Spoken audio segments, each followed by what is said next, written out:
Am I audible? Ashish, thank you for sharing your mobile number. I'll note it down. I can use that mobile number, right? Right? I can use that mobile number. All right. So,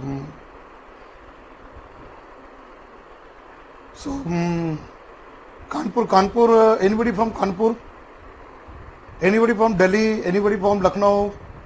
Huh? So Anjali is asking that. Is there anybody in the group from Kanpur? Huh? No, Anjali is asking that. Is there anybody from Kanpur? I have been to Kanpur 2-3 times. Right? I have been to Kanpur 2-3 times. IIT Kanpur, right? I've been to the campus of IIT Kanpur. Right? You know that GT Road and that side. And long way back, very long way back. I think 2010 I went to Kanpur, right? So I remember that Kanpur is very hot, very warm city, and GT Road that time, so much of pollution, right? There was so much of vehicular pollution and all. It was breathtaking, very that time there. I don't know what is the situation now in Kanpur now, right? And there is a university, no? Sahuji Maharaj University in Kanpur, right? So I've been to Kanpur. I've been Kanpur, right? I've been to Kanpur there, right? So I can read all your chat messages. Whatever chat messages are there, I can read all of them. Your all right to privacy is lost. Your all right to privacy is lost, right? Because whatever you write in the chat message, it will be visible to me. So whatever your personal discussion, that will also be visible to me. All right. So anyway, just kidding, right? ऐसे ही मजाक कर रहा था. So दिल पे नहीं लेना है, right? You don't have to take into heart. I'm just in a light mood. I thought to just to talk to all of you. Meanwhile, everybody joined the class. I think let me see attendance of the class.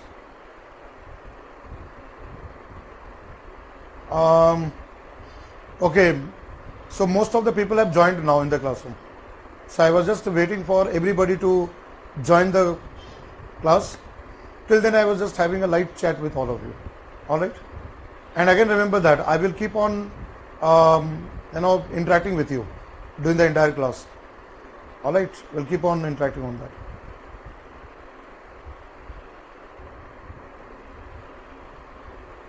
Shall we start the class? I think most of the people have joined the class. So, can we start the class now? Let me see. I think most of the people have joined now. I will start the class now.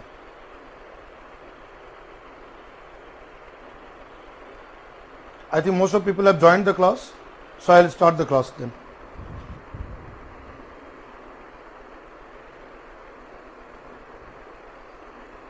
Very good evening everyone.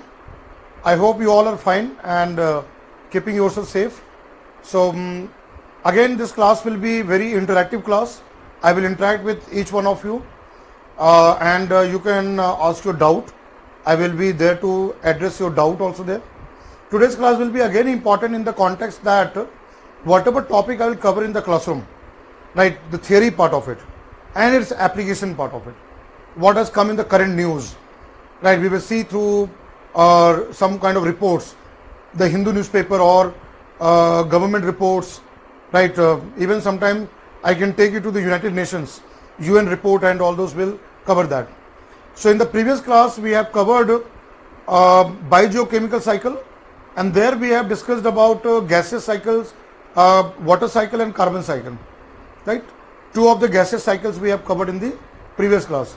Now we are left with two more gaseous cycles, nitrogen cycle, oxygen cycle, and two cycles from sedimentary cycle, that is sulfur cycle and the phosphorus cycle.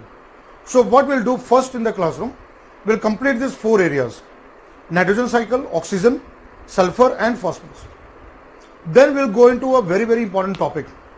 Today's class is going to be very important. As I said in the last class that I am going to start biodiversity topic. We'll start the topic of biological diversity.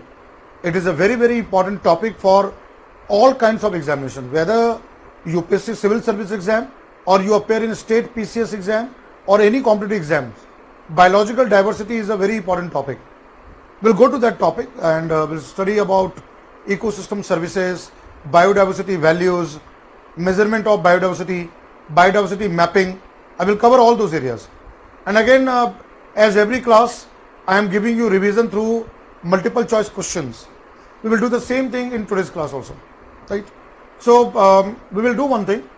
We'll start first with the topic of nitrogen cycle, and then we connect the pollution areas, certain important involved issues which are linked with nitrogen pollution, right?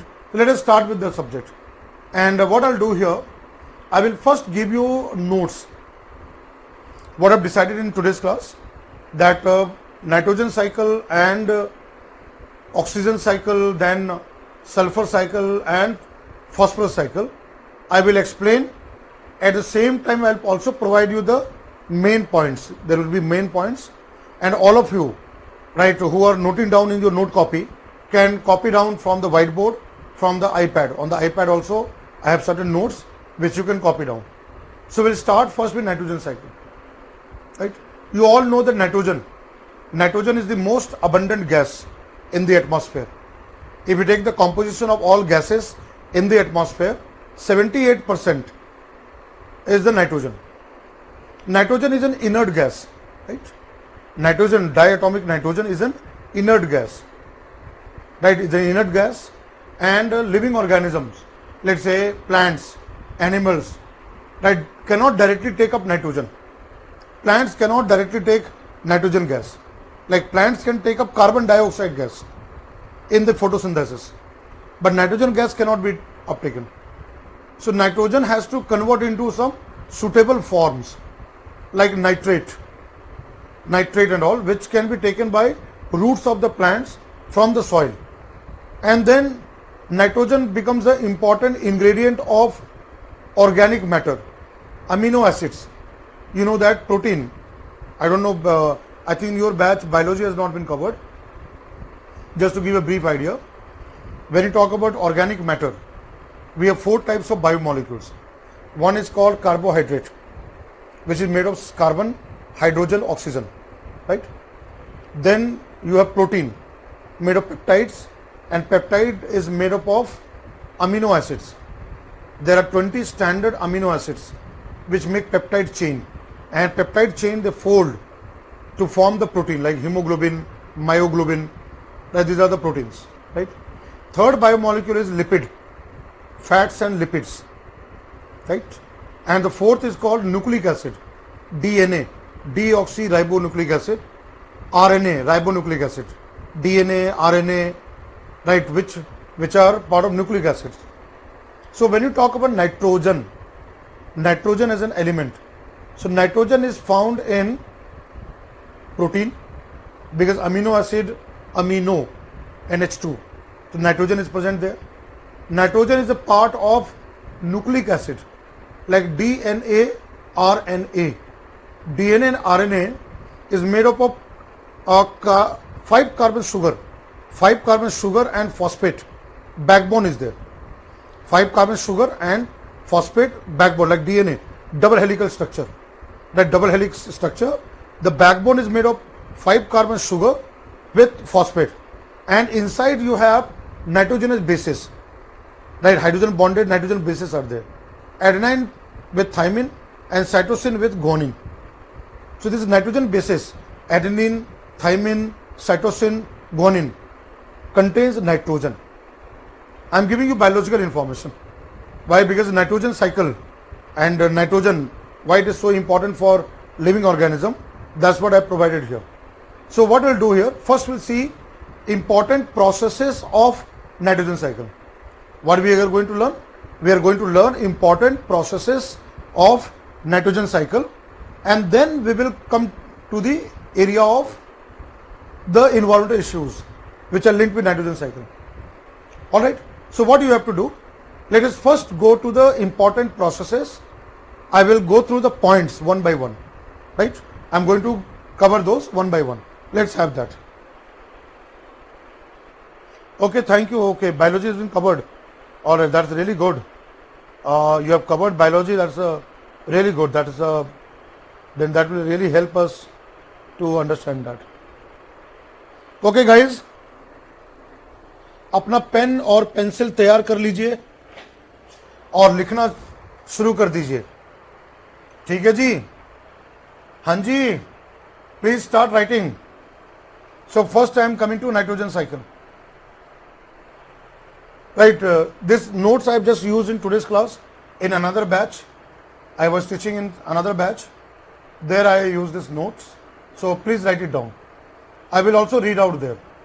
Please write, everybody. Please write the points there.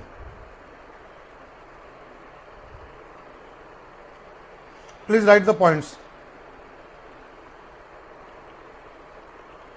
I'll just explain the points there, and we'll see the question also there.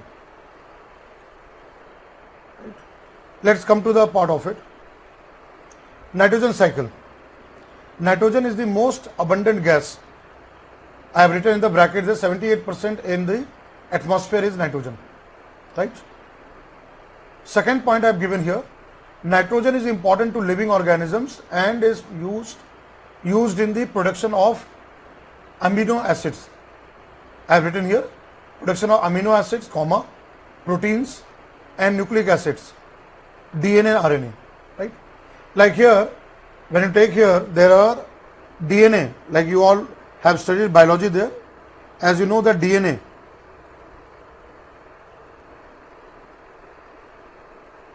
and RNA, they are made up of nitrogenous bases. Right? They are made up of nitrogenous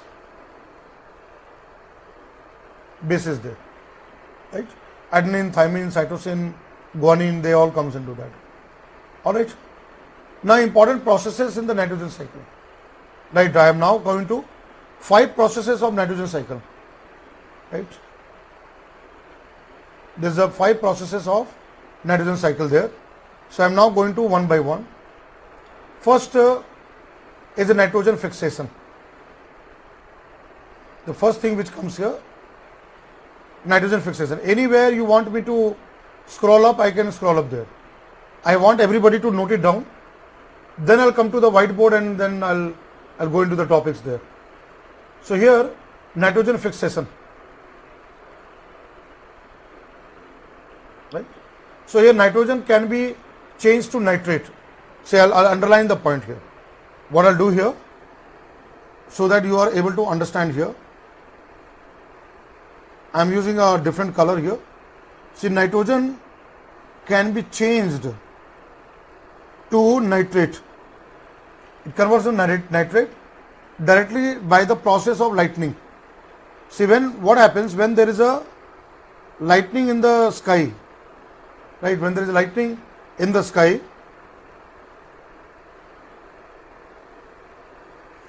thunderstorm and lightning. So N2 reacts with oxygen to form NO2. It forms NO2. And through rain, right? Through rainwater, it comes down to the earth. Right? That is one process what I have marked here as rainwater. Nitrogen can be fixed by, see, nitrogen can be fixed by free living, there are free living as well as symbiotic bacteria. Symbiotic bacteria, cyanobacteria, like what we call as a blue-green algae, right? For example, rhizobium. If we take example here, like for example, rhizobium, which is found in root nodules of leguminous plant. Then blue-green algae, you will find nostoc, anabena. These are the example of blue-green algae or cyanobacteria. Now another aspect which I have given here, nitrogen is also fixed by humans. Industrial production of ammonia, right? Industrial production of ammonia, where we make fertilizer, right? Industrial production of ammonia, that is done through Haber's process, right? That is the made by the process called as the Haber's process. I have written there. Here there is a process called a Haber's process.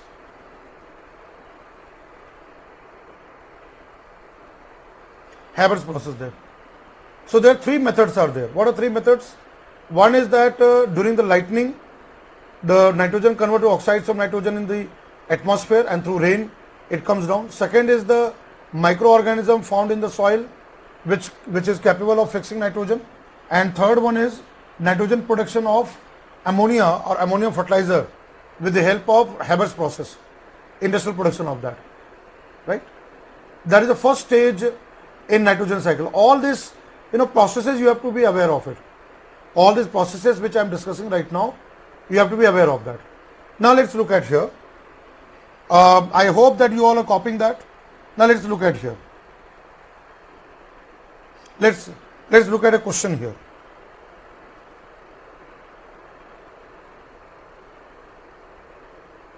कौन बनेगा civil servant? KBC. So we are having a new KBC here. कौन बनेगा civil servant? All right. So our first question there. I'm just giving you one question here. Like for example, a direct question. Which of following organic matter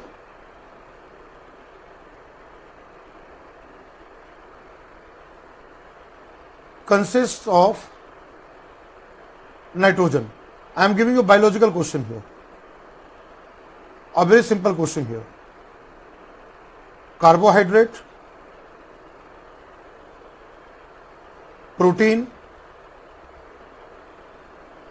You have covered in your biology class also there. Lipid, nucleic acid, right? And you have an option here.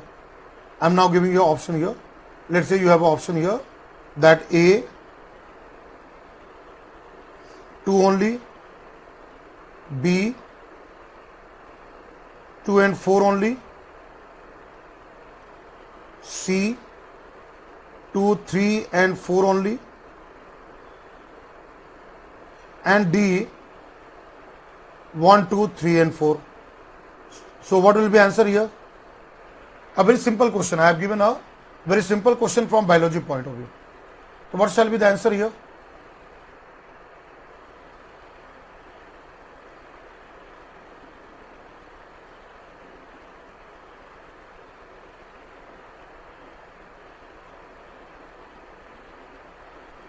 Okay, so the answer is here,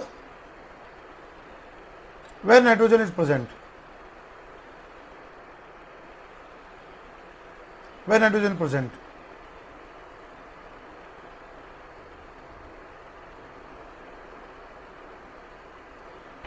It is made of protein, amino acids. So 2 is correct. Nucleic acid here. Again you have a nitrogenous basis.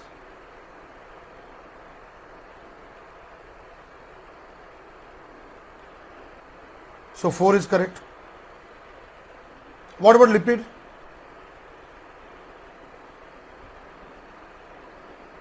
What about lipid? Does lipid contain nitrogen? Does lipid contain nitrogen? My question very simple one. I am asking a biological question that is nitrogen present in lipid?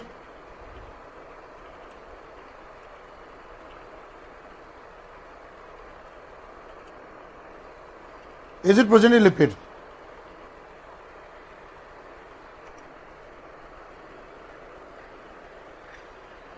Do lipids contain nitrogen?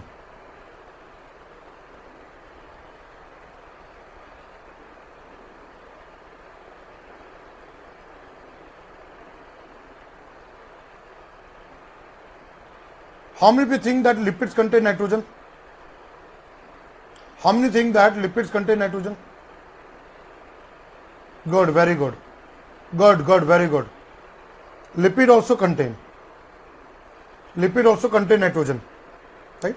Mostly made of that, but again lipid can also contain the nitrogen. So the answer is C. The answer is C here. Lipid may also contain nitrogen. Very good, very good. Good. Keep it up. Right? Nitrogen can be also present in lipid there. Right? And can be also present there, and particularly in the microorganisms. Where you can find there? In microorganisms there. Right? In microorganisms, lipid can be present there. Now let's look at here. I'm just taking to that part. Look at here. Although, see what is there? Although lipids are made of carbon, hydrogen, but they may also contain oxygen, nitrogen, sulfur and phosphorus. Right? They may also contain that kind of a molecule there.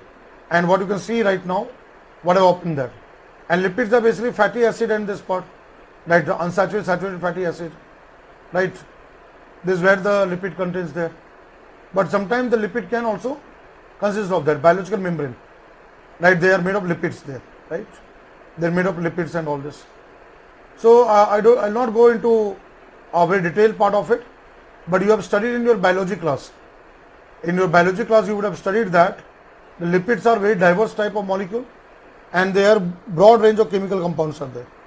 So here the answer, right? The answer is here. All of these are correct. Answer is C here.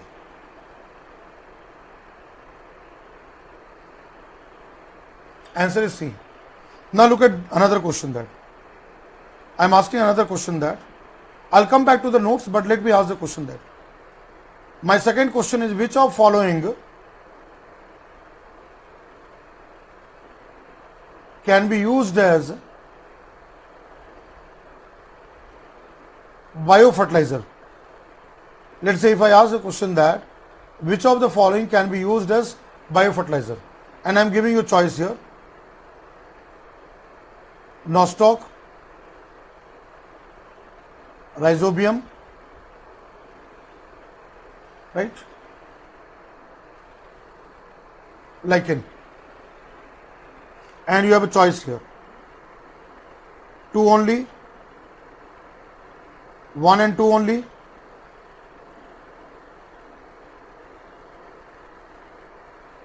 one, two and three,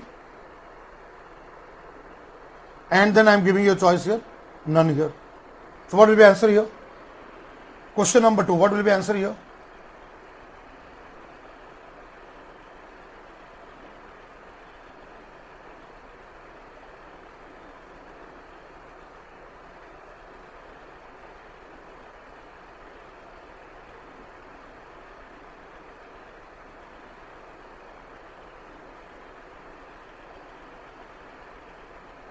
What will be answer here?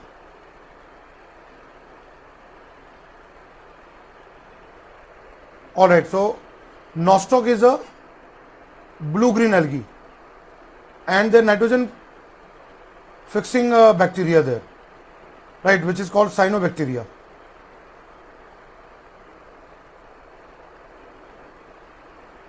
There's cyanobacteria there. So nostoc is correct. Rhizobium, you know that is again nitrogen fixing bacteria and can provide nitrogen to the soil, to the plant. Right, it can provide that. What is lichen? Lichen is a symbiotic association of cyanobacteria and fungi. Can lichen be used as a biofertilizer? Can lichen be used as biofertilizer? Lichen or lichen be used as biofertilizer?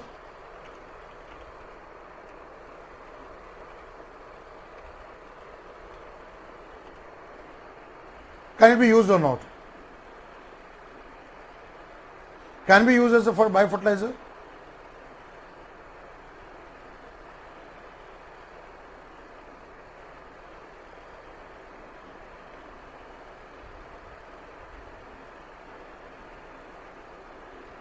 Can we use lichen as a biofertilizer?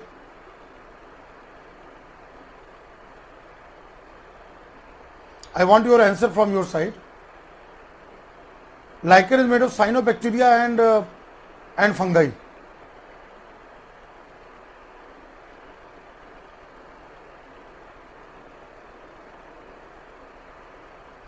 Can lichens provide the? No, rhizobium is also symbiotic. Rhizobium is also symbiotic. Can lichen fix nitrogen? I am getting a mixed answer from your side. I am getting a mixed answer from your side. I am getting a very mixed answer from your side.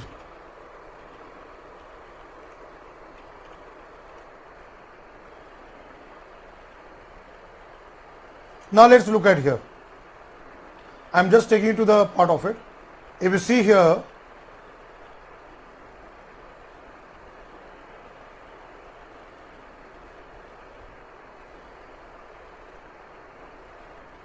I am just taking you to certain research journal. Now look at here, this one. Now look at here. Nitrogen fixation in lichens is important for improved rock weathering.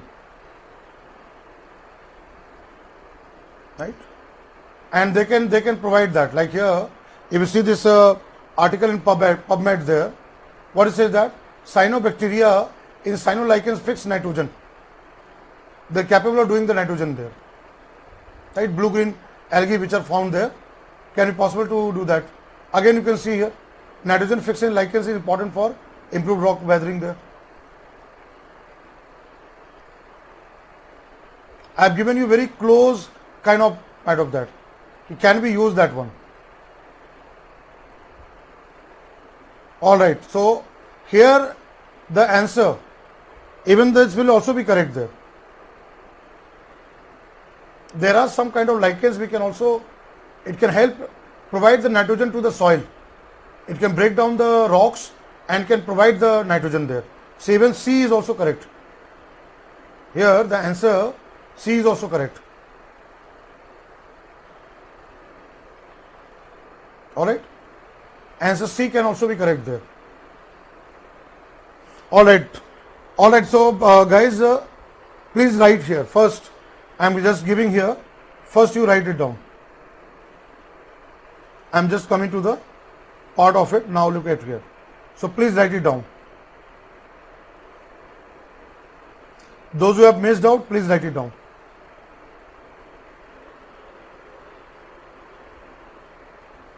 I am giving you time to copy it down.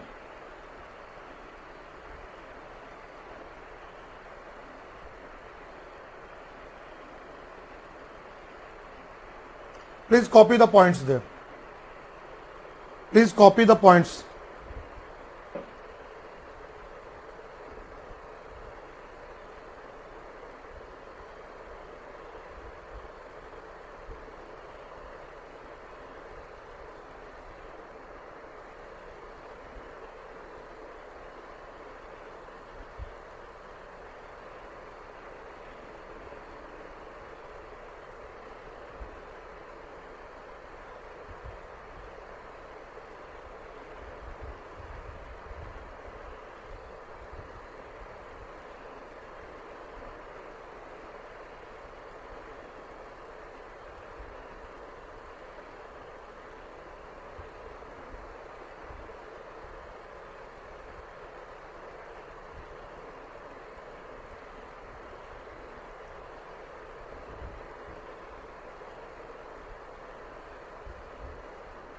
Please copy the points here. I have got back to that. Please first copy the points.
Please write it down there.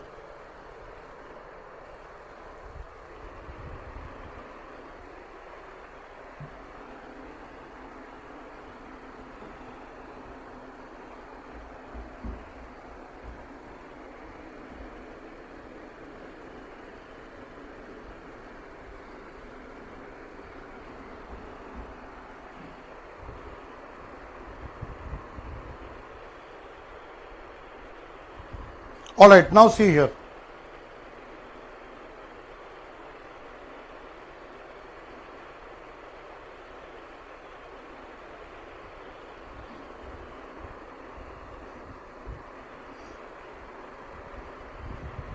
What I given here, first point is that nitrogen fixation that happens through three processes there, right, which we have in the written on the part of it.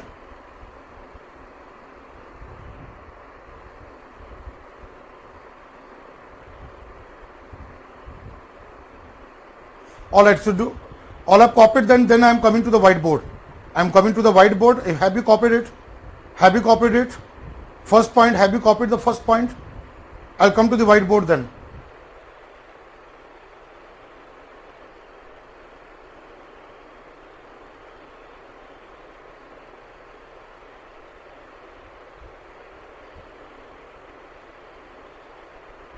Let's look at here. I know that many of you are very young guys. अभी भी ताज़ा college से में हैं, ठीक है, और आप कर नहीं पा रहे हो, ठीक है. I can understand your problems. So let's do one thing here. I'll come to the whiteboard. Forget about that notes, right? The notes which I have done in the next earlier class, I am forgetting about that. Now please concentrate on the whiteboard.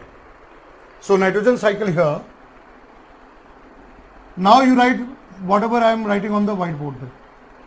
So nitrogen cycle, if you look at here, what happens in nitrogen cycle is that here you have five basic processes are there. Nitrogen cycle has got 5 important processes here. Let me use the whiteboard to make you understand them. Right, 5 more processes are there.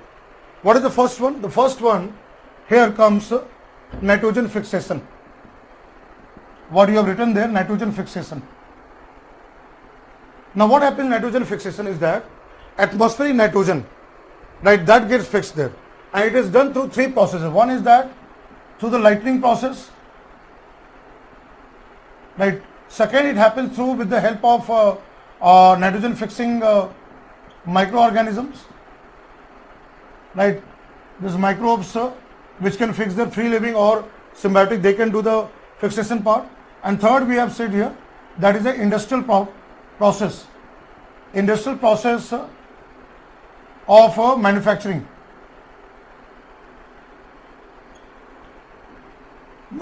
ammonia and ammonium fertilizer. We make ammonium fertilizer. Let's say ammonium phosphate and all this, right? Ammonium phosphate and all. Through that we make that. Forget about that notes. Forget about it. I'm doing everything on the whiteboard. Now you follow the whiteboard. Whatever I'm teaching on the whiteboard, now you follow that. Question part, I'll come to the on the iPad. I'll write the question there. All right. Is it okay there? Because initially many of you were finding difficult. So I'm coming back to the previous mode. I'm using the whiteboard. Is it all right to everybody? So here 3 methods by which nitrogen can be fixed. All right. Now what happens? The second one, number 2. The second method which comes here of nitrogen fixation, that is called nitrification. Now the next word comes here, nitrification. Now let's understand here this process, what is called nitrification.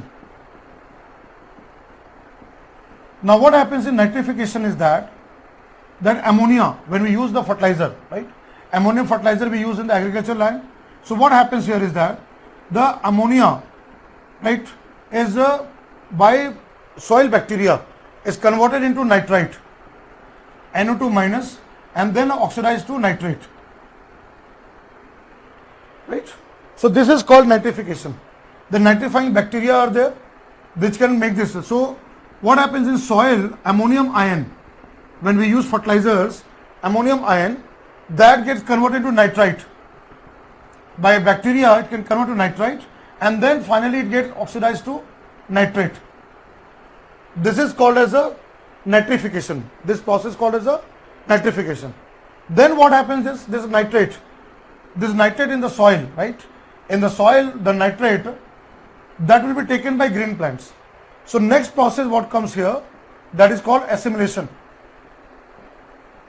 What is the next process? Next process called as a assimilation. So what is assimilation? So here plants take up nitrate from the soil. I am writing also there, nitrate from soil, and convert nitrogen to organic matter, like protein and all, which contain the organic matter. That is called as assimilation. Right, protein becomes there. Now what will happen with this protein there?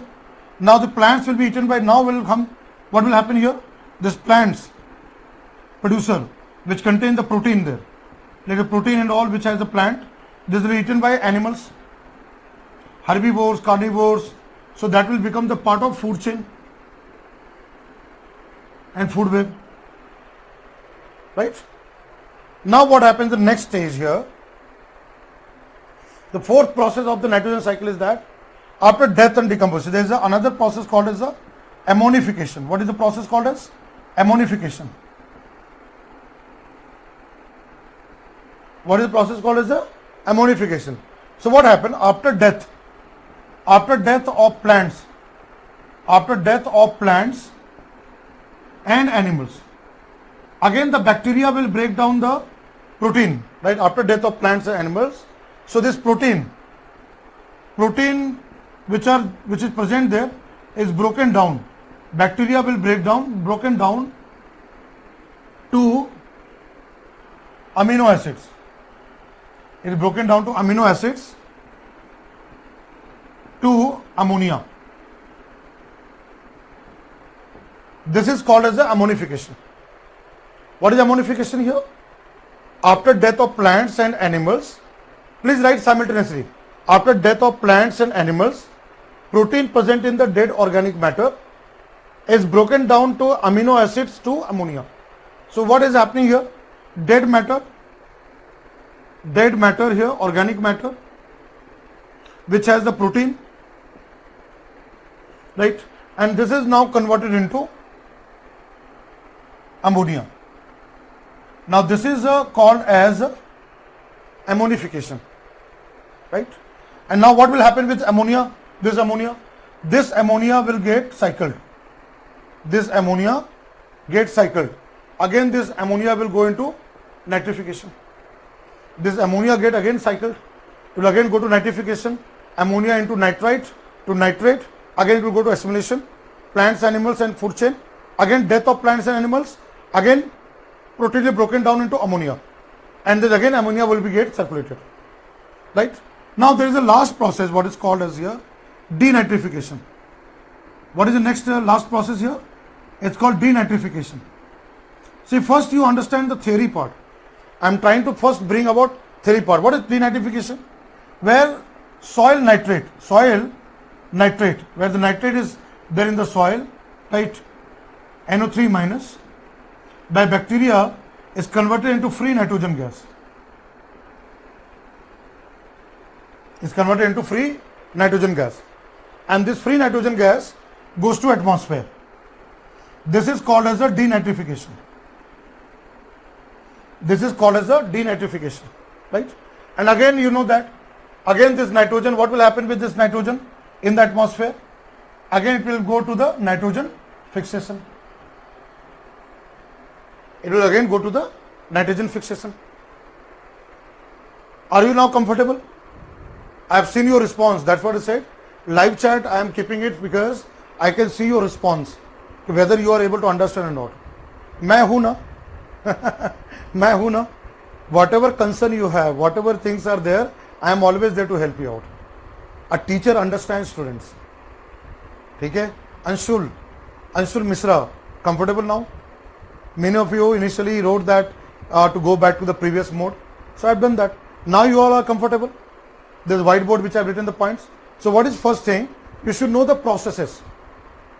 You should know the processes. So first copy down now. I'll give you time. Please copy this. Please copy this one. Then I'll take your doubts and then we'll go to the next one. Right? First write it down. I think now you are comfortable. Anshul Mishra and all the students who were worried initially in the classroom, sir.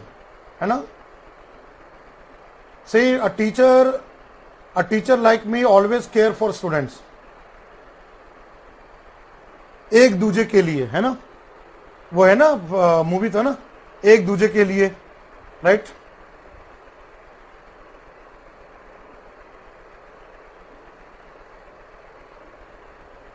Don't worry, I am always there. See, I am continuously watching you in the live chat. I am there for you all people. Don't worry. कहीं भी कोई भी दिक्कत होता है आप raise करना. I am always there with you. ठीक है?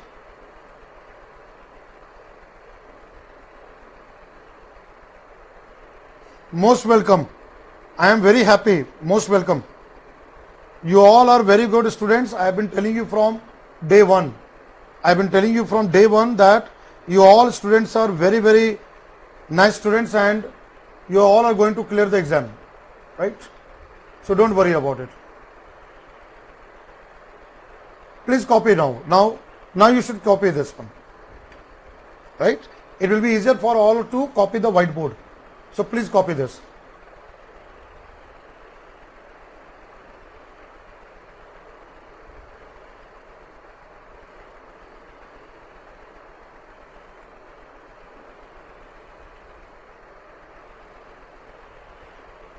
Atmosphere back to okay. Now let's look at here. This one, see what happened, denitrification. The denitrifying bacteria is there. So this free nitrogen gas will again go back to the atmosphere. It will again go back to the atmosphere. It will again go back to the atmosphere. And from atmosphere, what will happen there? It will again go to the process of nitrogen fixation. Again, it will go to the process of nitrogen fixation. Again, nitrogen fixation. Right? It will again use the process of nitrogen fixation there. Alright. I will again summarize there. Right? I'll again summarize the part. Right? I'll again summarize. See, there are 5 important processes which you need to keep in mind, right? There is a 5 process. There's a theory part. It's a static part. See, UPSC may ask you, may not ask you, but it's static. Now let's say, for example, nitrogen fixation. All right. So either through lightning, like what happened lightning there, N2 will combine with oxygen to form NO2, and through rainwater, it can come down to the earth. Right? Through the rainwater, it can come down to the earth here. Through the rain, it can come down to the earth. Or nitrogen fixing microbe, I have said rhizobium and all this example comes there. Then, or Haber's process, industrial manufacture, ammonium phosphate fertilizers and all, and we use the agriculture land. Then what happened? Nitrification, where the ammonium ion. So what is nitrification? Here ammonia is converted to nitrates. That is called as a nitrification. So this fertilizer what we are using, that comes to the nitrate, and these are taken by green plants. It will be taken by green plants. What is called assimilation. Organic matter. It becomes organic matter. Plants take up nitrate from soil and convert nitrogen to organic matter. It becomes the part of protein and all this. Right? Then comes plant protein to animals through food chain, food web. When the plants animals die, ammonification. After death of plants and animals, protein is broken down to amino acid to ammonia. So protein to ammonia is called ammonification. And again this ammonia will go back to nitrification. This ammonia will get circulated to the nitrification. Again it will convert into nitrate, green plants assimilation, again this goes into that. And again last denitrification. Certain bacteria will be able to break down nitrate in the soil into free nitrogen gas, and that will go to atmosphere. Again there will be nitrogen fixation. अभी class में याद करना है. You have to remember right now in the classroom. Don't leave it at the last moment. This all 5 process has to be there in the hard drive, in your memory. If you understand this 5 process, then done are done. Then you don't have to worry. Right? Is it clear? Once you understand this 5 process, it's done. Static part, always remember that. All the static part, all the theory part, you have to do it only once. Once you have done it, ho gaya. Then you don't have to worry about.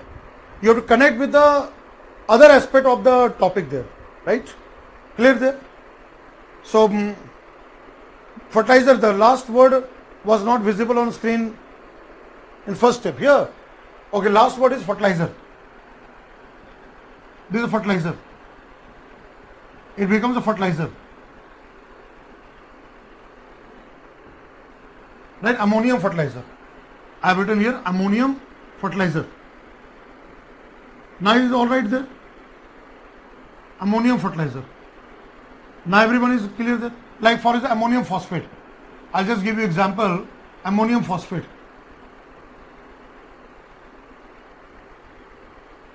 Right? Ammonium phosphate. Ammonium fertilizer. Correct? All right. Assimilation. What is assimilation? Assimilation is that this nitrate is taken by green plants. Roots of the plant will absorb nitrate. Nitrate in the soil will be absorbed by plants. Right? And that plant will convert into metabolic process into amino acid to protein or DNA, RNA, whatever the molecules are there. And when the plant will be eaten by herbivores, carnivores. So what will happen there? Herbivores and carnivores which will feed on the plant, right? Then the animal will get protein. The protein will be made in the animals there. Right? That is called assimilation. What is assimilation? Biological process of taking the nitrate from the soil and then converting that into protein. That is called assimilation.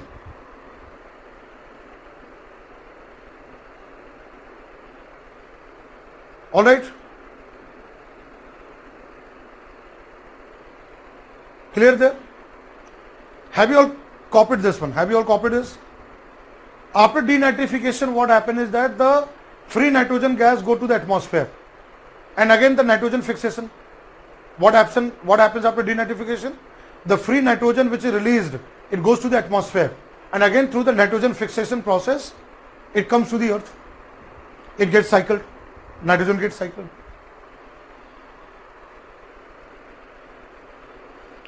Nitrogen, see lichens, there are some kind of lichens. If we want to design, we can use as a biofertilizer. Normally, you will find nostoc, anabena, or part of rhizobium bacteria they are used. But we can, through lichen also, we can use that. That's what I have given you that. There is some kind of research area. Always remember that. There are certain type of advanced research. And you know, UPSC experts, those who set the question, they are very, very expert. They know what is happening worldwide. What are the research areas? And they can give you this one. In textbook, when you read textbook, you will only come across rhizobium or nostoc, anabena, azolla. You will never come across lichens. But the lichens area is an advanced area. Right? I'll show you that part. I'll show you that part of that. That Aradhana is asking the question there. Now if you see here, this lichens part. The research study which has been done, and I am going to see here what is given here. This research study what is done here. Cyanobacteria in cyanolichens fix nitrogen. Certain type of lichens. See here the first sentence. It is known that cyanobacteria, because what is lichen? Lichen is a symbiotic relation between cyanobacteria, blue-green algae and fungi for the nutrition there. Specific use of nitrogen fixation has been examined. And there is a study has been done there. Right? Now you can see here, study has been done. Experimentally that a mutualistic interaction between heterotropic nitrogen fixer and lichen fungi. It has been studied in the lab. Right? This is what the article, now you can see here, this article here. That's what, see, my part of the question in the examination is this one. Some advanced research, these are advanced research. See what is given here. Nitrogen fixation in lichens is important for improved rock weathering. Right? And given here, see, cyanobacteria and the cyanolichens fix nitrogen for the nutrition. Same thing is there, right?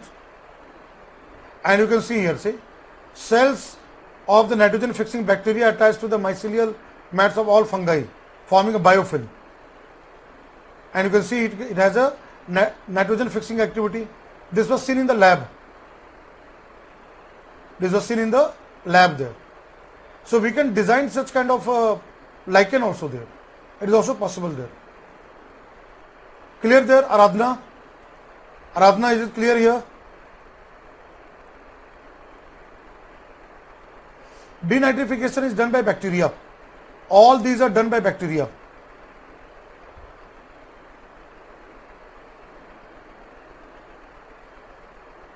This is all done by bacteria found in the soil. They are involved into that.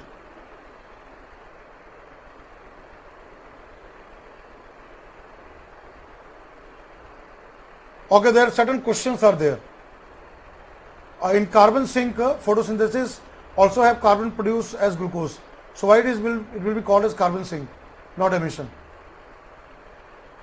Carbon produced as glucose, the carbon produced, but it is not emitted to the atmosphere, right? Rehan, when the photosynthesis is there, carbon dioxide gas will not go to the atmosphere, right? That will not go to the atmosphere. That is converted and fixed into glucose. Tanvi is asking question. Allogenic and autogenic. I'll see to that one. Okay, bottom side of this is not visible. Okay, I'll make sure there.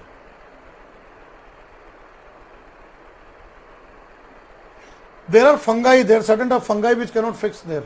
Not all bacteria. Always remember, not all bacteria and all. Right. Not all bacteria and all can be used in that case. Aradhana, your question, see, this is just the experimental kind of can be designed there. Right, Aradhana, you are worried about this biofertilizer part. It can be used as a biofertilizer. Remember that. Scientists are trying to develop there. Even today we are not using as a there, but my question is that can we use lichen as biofertilizer? Is there any possibility to use as a biofertilizer? It is possible there. Right? Now your question there are certain questions coming from students that other than bacteria, not all bacteria can fix nitrogen. There are many other bacteria which cannot fix nitrogen. Sulfur bacteria, thiobacillus, sulfur spring and all this. So that is not that is based on sulfur, not on nitrogen. All bacteria are not nitrogen fixing bacteria. You have to always keep in mind. All microorganisms cannot fix nitrogen. There are certain examples are there. And somebody was asking in the class denitrification. Denitrification is the process where the denitrification, what happens is that the bacteria, there are certain bacteria called denitrificants. They break down the nitrate and release the nitrogen through chemical process. Right? We don't have to go into too much of chemistry. We don't have to go into too much of chemistry and too much of biology. We don't require. From environment and ecology perspective, you should know the basic areas that what are the processes in the nitrogen cycle. And then we have to connect with the environmental issues. Right? We don't have to go to too much of biology and too much of chemistry. That is not required for the exam. But yes, you are aware that as a nitrogen cycle, how nitrogen gets cycled. So you know that these are 5 processes are there. Right? Is it clear here? All right there. I am giving the can be used. See, the question is can be used or not. Like lichens can be used or not. Even there maybe in the lab case design and all, but can be used or not. All right. So what I'll do now, I am going to now connect nitrogen cycle with the issues with environment. We'll cover environmental issues now. Right? So what you can do, first you watch this documentary. Then I'll come to environmental issues. I will discuss environmental issues with respect to nitrogen cycle. Right? So that's where it comes here. Right? So let us now come into that part. Just watch this.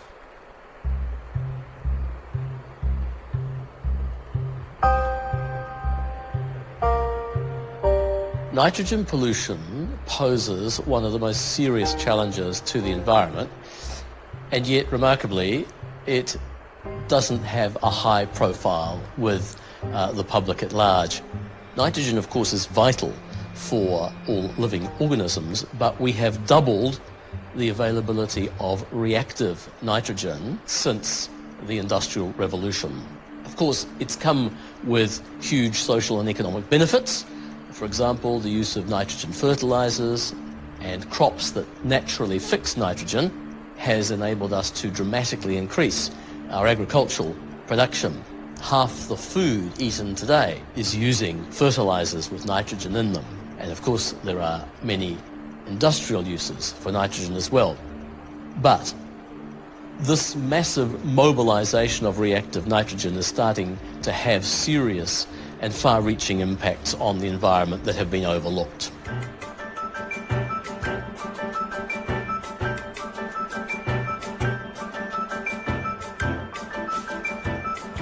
The good news is that we're not starting completely from scratch. Nitrogen management is an integral part of environmental policies in quite a lot of countries.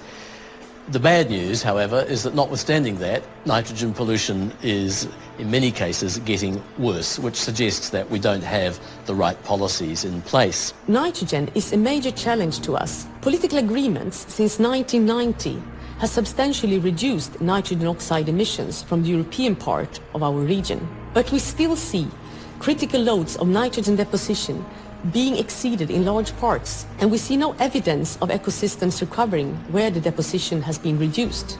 We do not know how long it takes for ecosystems to respond. So it is clear that current commitments under our protocols is not enough to hamper further accumulation of nitrogen in the ecosystems. That depends on where the pollution is taking place and the form it takes. And that means distinguishing between local and global impacts. Local nitrogen pollution hotspots will require a cap. They'll actually require a reduction below the current level if we are going to avoid permanently damaging ecosystems.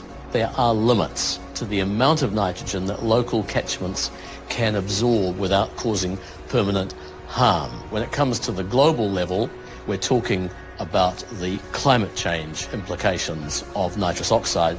The Paris Agreement on climate change sets a global temperature target, but it doesn't set an individual reduction target for each of the greenhouse gases. That's been left up to countries to do. Countries can't ignore nitrous oxide in their climate response. We need to monitor and report progress on tackling nitrogen pollution at the national level. According to the last protocol, the Gothenburg Protocol, parties have committed to establish national nitrogen budgets. And these nitrogen budgets serve multiple purposes.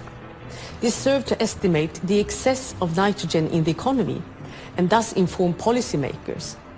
They also give information on where to focus action, and they also monitor the effects of policies and measures. They serve to do inter-country comparisons, and they also identify knowledge gaps and help thus further research. A headline indicator like this could provide an early warning of whether policies really are reducing the amount of nitrogen pollution or whether they're simply moving that pollution from one location to another.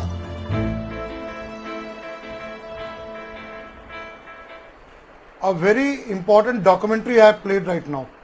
I have played a very important documentary in terms of the nitrogen problem there, and I'm just requesting again all of you, have you copied all the points, because I will clean the whiteboard. I am now coming to important part from the examination. See, this is just a static part.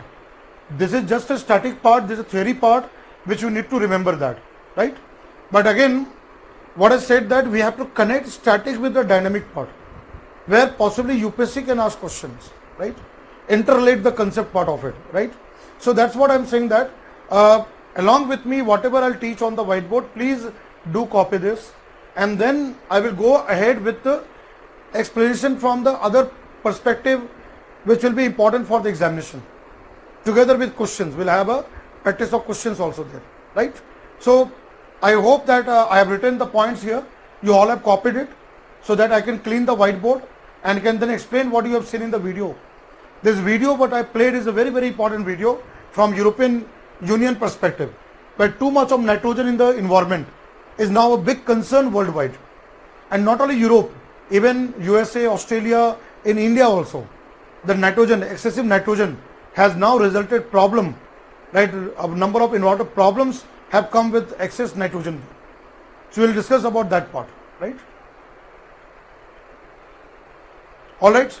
So I'll clean the whiteboard then. Let's now clean the whiteboard. Now I'm coming to the part of it. See here. Now nitrogen cycle, that's a basic idea which you all got, that what is there for the purpose of understanding part of it. That is textbook understanding. This is the textbook understanding. Textbook understanding should be done only once. Once you have understood textbook, that's it. Then you don't have to worry. Now let's look at here. Excess nitrogen in the environment. Right? When there is excess nitrogen in environment, then that is a cause of problem there. Right? It can cause the problem there. Let's say understand from how you can understand that. Let's say when we use excessive fertilizer, nitrogenous fertilizer, right? What happens there? There is a agriculture runoff. When the rainwater comes, right? When the rain comes there, topsoil of the will get washed off by rainwater, and that goes to the water bodies. It goes to the water bodies, all the nutrients, and it causes a very important condition called a eutrophication. It results into eutrophication. It causes a condition called eutrophication. What is eutrophication? Eutrophication is a very simple word which means enrichment, right? Enrichment of water bodies. Whether the water bodies are fresh water or sea water, saline water, salt water. When there is an enrichment with pollutants, right? Enrichment of water with pollutant, with nutrients. Now in this context what happens? When there is a eutrophication which takes place because of runoff, when we are using fertilizer, in the agricultural land, when the rainwater comes, it washes off the topsoil, and then it goes to the stream, rivers, and to the sea and ocean. So water bodies get polluted. We call this as a eutrophication. Now what happens eutrophication? This results into a very important condition called as algal bloom. This causes algal bloom. What is algal bloom? Algae, green color algae. They find the nutrient, nitrate, phosphate, and they multiply very fast. They grow very fast and occupy the water bodies. Right? Algal bloom, that is a rapid. There is a rapid growth of algae. It results into rapid growth of algae in the water body. Right? The rapid growth happens there.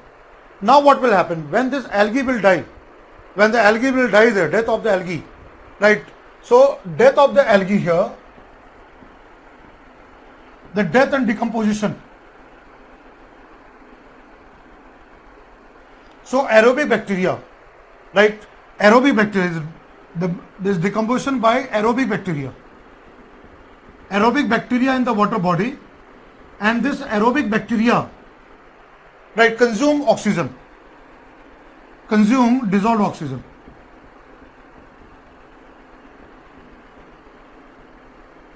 It consume dissolved oxygen, and this results into a big problem. What is this problem called as? This results into BOD, biochemical oxygen demand, right? So this causes BOD,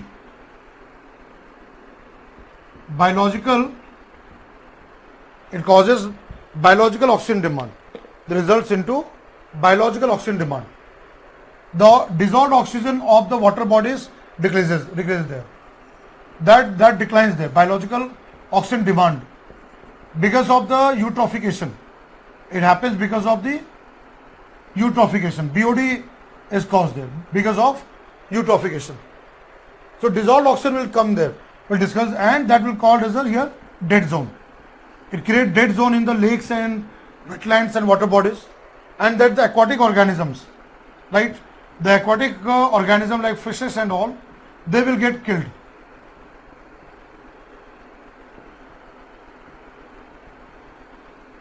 they get killed. This is the one of the problem. This is the one of the big problem where we are using too much of nitrogen. There is one problem I have brought there, which is linked with nitrogen cycle. This is linked with the nitrogen cycle. Now second here, fossil fuel. When we burn the fossil fuel, there is emission of NOx, nitrogen oxide, vehicular emission, thermal power plant, factories, industries, and this NOx which go to the atmosphere dissolve with rainwater and come down as acid rain. Acid rain is caused by nitrogen and sulfur. So what is the next aspect here? The next aspect which comes here, that is the burning of biomass. When we burn the biomass, right, burning of biomass, let's say in agriculture. I'll give you one very good example. For example, stubble. You all know stubble. You all have read that Delhi pollution, Delhi air pollution, smog.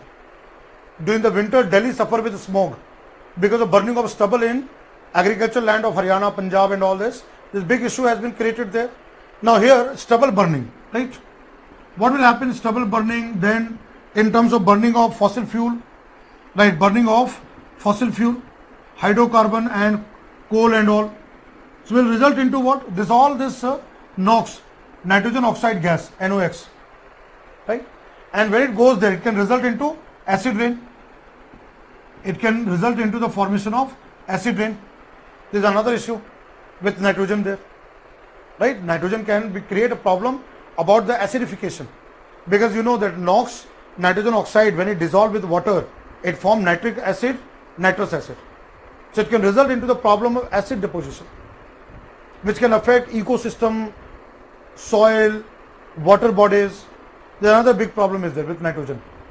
Again, nitrogen also cause, third problem is that nitrogen, right? Nitrogen also results into oxides of nitrogen like NO2. NO2 can cause smog also there, right?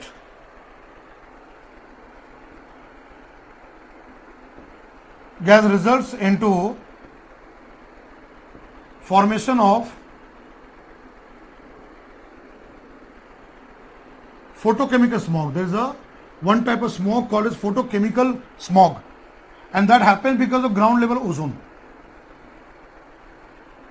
Photochemical smog. Now what happens photochemical smog? NO2 react with oxygen in presence of sunlight. In presence of sunlight, and it forms here NO plus O3, ground level ozone, tropospheric ozone. See, the ozone which is formed in atmosphere, stratosphere, that is good ozone. But this ground level ozone which is formed is a bad ozone. This is a bad ozone, is a pollutant. Is a pollutant there. And this bad ozone will react with VOC plus NO2 plus this ozone, ground level ozone. It forms a compound called PAN. What it forms there? PAN. What is PAN? PAN is peroxyacetyl nitrate. It is called peroxyacetyl nitrate. And that forms the smog. It results in the formation of smog. Photochemical smog, right? That causes the smog. This PAN which is formed, that results into smog. So see what I'm trying to do here in the classroom. What I'm trying to do here in the classroom, why I'm taking time, why I'm taking this time to make you understand is that one is the textbook where you read about nitrogen cycle. What are the processes in nitrogen cycle? Next stage is that how you connect with the environmental problems and issues there, which is being caused by nitrogen. Now this PAN, peroxyacetyl nitrate, that gets suspended and forms photochemical smog, what is called summer smog. Right? That is what happens because of this one. Right? So nitrogen is a problem. Nitrogen becomes a problem in this context. So that's what I'm saying, that every cycle you have to connect with pollution and other kind of issues there. Right? What I'm trying to make you understand on the whiteboard there. Are you able to understand that? If you're not able to understand, I'll make you understand again. But this is very, very important for the examination. UPSC will ask question from here. You will get question from here. UPSC is not going to ask you nitrification or denitrification or ammonification. There UPSC will not ask the question. That's the basic understanding. but the question will be here. You'll get question from this part, right?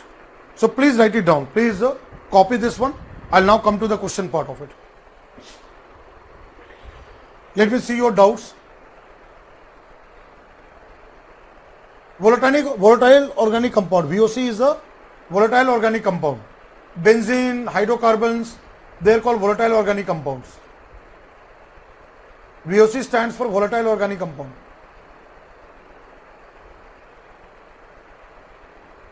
Yes, stubble is parali. Stubble is called parali. Stubble is parali, that is cause the problem there. We are burning of that one. Eutrophication.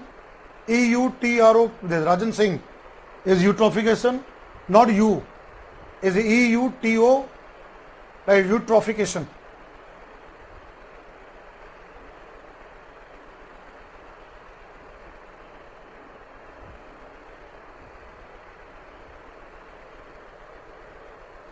Giridhar Ramrao Chavan is asking question, what happens after algal bloom? When algae grows very fast and the death of the algae, the dissolved oxygen get used up. So what I've written here, death and decomposition by aerobic bacteria, they consume dissolved oxygen, what is called BOD, biological oxygen demand. It creates biological oxygen demand. See what happens when the algae grows very, very fast. It will consume oxygen, right, process respiration. After death of algae also die very, very fast. So what will happen after the death of the algae? Aerobic bacteria in the water will break down the biomass of algae, and in the process of breakdown of organic matter, it will use oxygen. That use of oxygen, dissolved oxygen by aerobic bacteria, that results into biochemical oxygen demand, BOD is there. The BOD level goes higher. That means the dissolved oxygen get less in the water bodies. So fishes and other organisms will not be able to get enough of oxygen and they will die. That will cause the death of the aquatic organisms. Third point. See, nitrogen dioxide gas results in formation of photochemical smog. What is photochemical smog? When there is a brown colored gas, nitrogen dioxide gas, in the sunlight, in the presence of sunlight, it reacts with oxygen.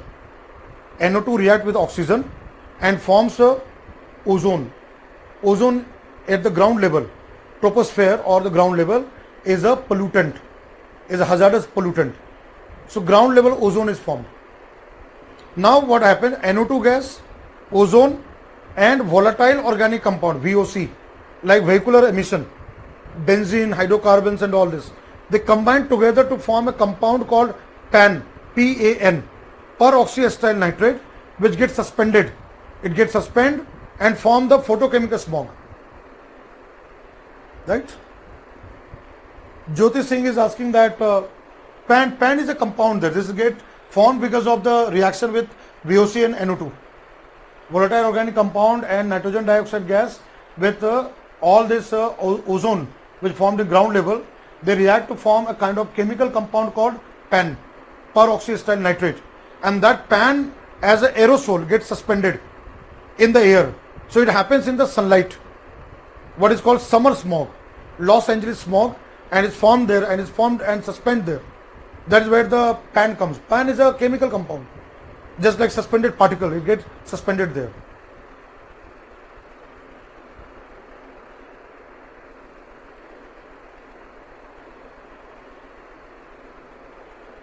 Second point, I have already discussed that.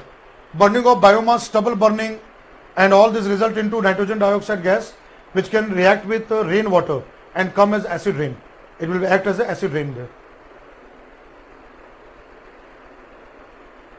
Last equation is simple there. VOC plus NO2 plus O3. Right? Let me write above there. What happens this one? Let me write here. What happens in this case is that when let's understand here, I'll write here. When there's NO2 gas is there, it reacts with oxygen in presence of sunlight. And it forms this ozone, ground level ozone is there. Now what will happen there? This NO2 plus ozone plus volatile organic compound VOC react to form a compound called PAN, peroxyacetylene nitrate, right? And this peroxyacetylene, this results into smog. This causes photochemical smog. This results into photochemical smog. Now the equation is clear here. I have written on the top of the board. This forms a kind of summer kind of smog, haze. It forms a haze. It was first time seen in Los Angeles. It's not a winter smog. Winter smog is something different, right? Volatile organic compound. I hope it is clear. I'll give you more understanding. I'll take you to certain website to make you more understanding. I have already explained 2-3 times there. Let me again come into that. Now let's look at here.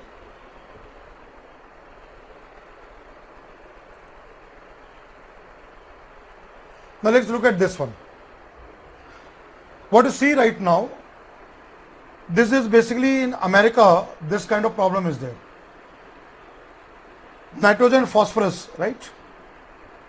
Which go to the too much of nitrogen phosphorus, it result into this kind of problem.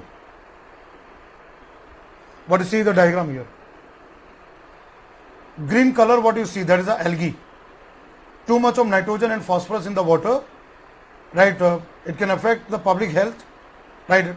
Can cause disease also there, and the part comes into that, right?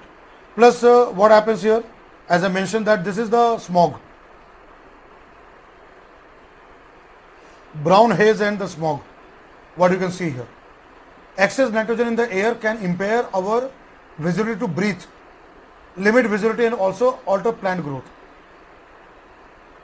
This is what is called photochemical smog. What you see in the diagram here. What you are seeing right now in the diagram, London smog is the cold one. This is just happens summertime there.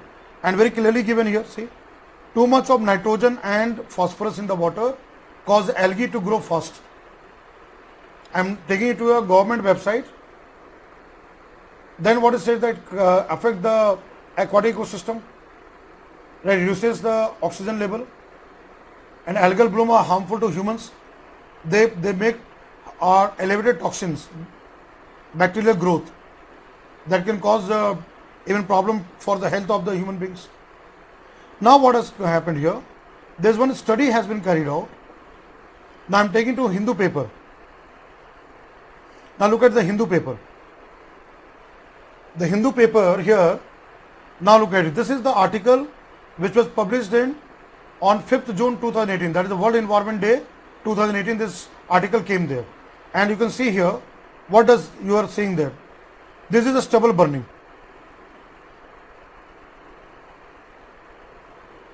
This is a burning of stubble. And what is said here?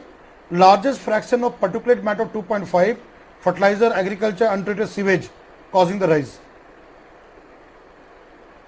Now if you see here further, nitrogen particles make up the largest fraction of particulate matter 2.5, which causes cardiovascular disease and respiratory illness.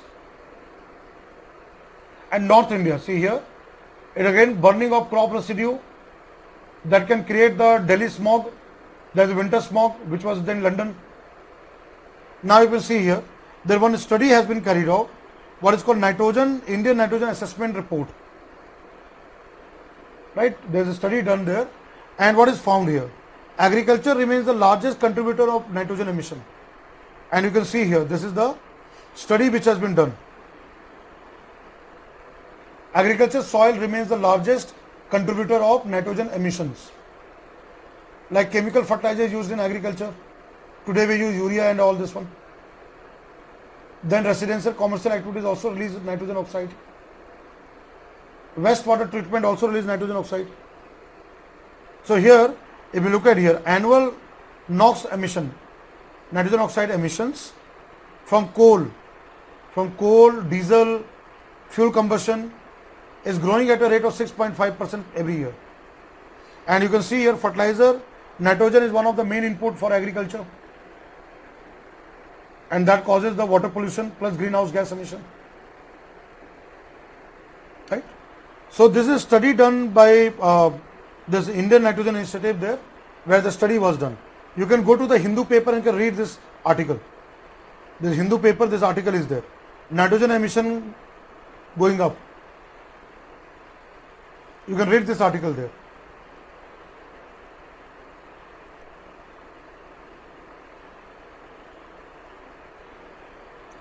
Yes, the burning of stubble is a big problem there. So, is it clear, everyone? All right, now let's look at here. If you are clear with this one, so what I'll do here is that I will take you to certain more aspect of that. Now let's come to that. I hope everybody is clear with the nitrogen problem, right? So let me clean the whiteboard then. Let me now clean the whiteboard. Now we'll come across, let me now come to the next part of it. We'll now come across another cycle, that is a oxygen cycle. So this is the way you have to prepare for UPSC exam. For UPSC exam, your approach, what shall be the approach? Your approach should be here that first you should read about the theory part, right? Why I am taking time and explaining all this? What should be your strategy for preparation of UPSC exam? First read the theory part, then connect with the application part, and connect with current affairs and the report. This will give you advantage. You will be able to learn more better, right? Now we are coming to another cycle, the last gaseous cycle, that is a oxygen cycle.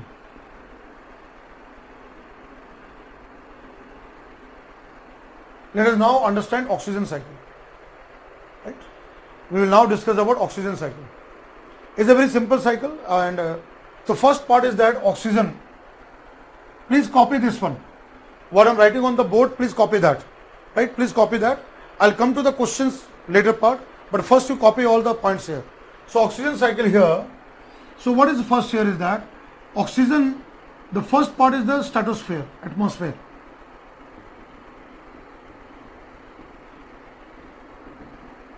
What is the first part of oxygen cycle? That is atmosphere. Now in atmosphere, right, in the atmosphere part, you'll understand here.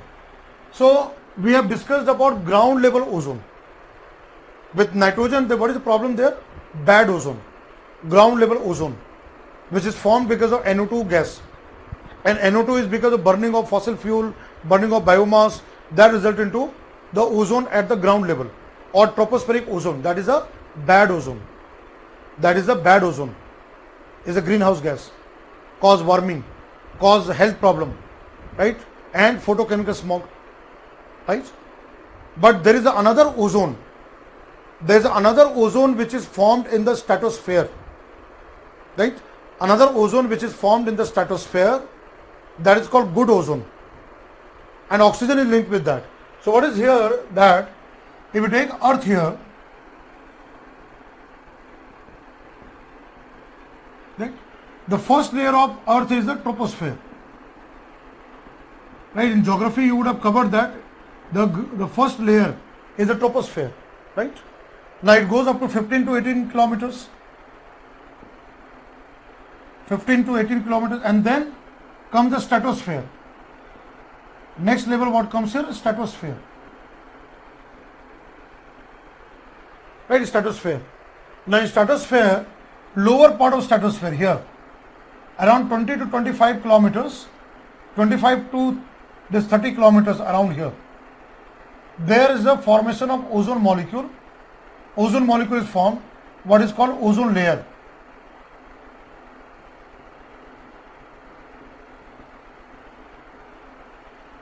There is the ozone layer which is formed, and ozone layer is formed. What happens with oxygen? Oxygen breaks to form oxygen atom. It results into oxygen atom, and that happens because of UV rays, ultraviolet radiation. Ultraviolet radiation breaks the oxygen molecule in the stratosphere into oxygen atom, and then this oxygen atom react with oxygen to form ozone. It results into formation of ozone. This we are talking about stratospheric ozone, which is a good ozone. Here we are talking about good ozone.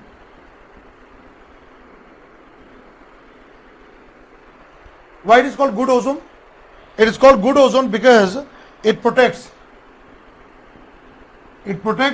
from harmful ultraviolet radiation.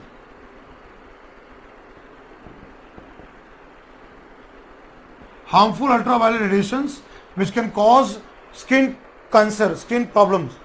This ozone layer in the stratosphere removes that UV rays. So we on the earth get protected from this harmful radiations coming there, UV radiation. So one part of oxygen cycle is linked with the stratosphere where ozone is formed. So here what happens in stratosphere? So in the stratosphere, in this context, what we can understand with oxygen cycle is that ozone is formed. So here what happens? There is a kind of reversible reaction which result into the ozone formation.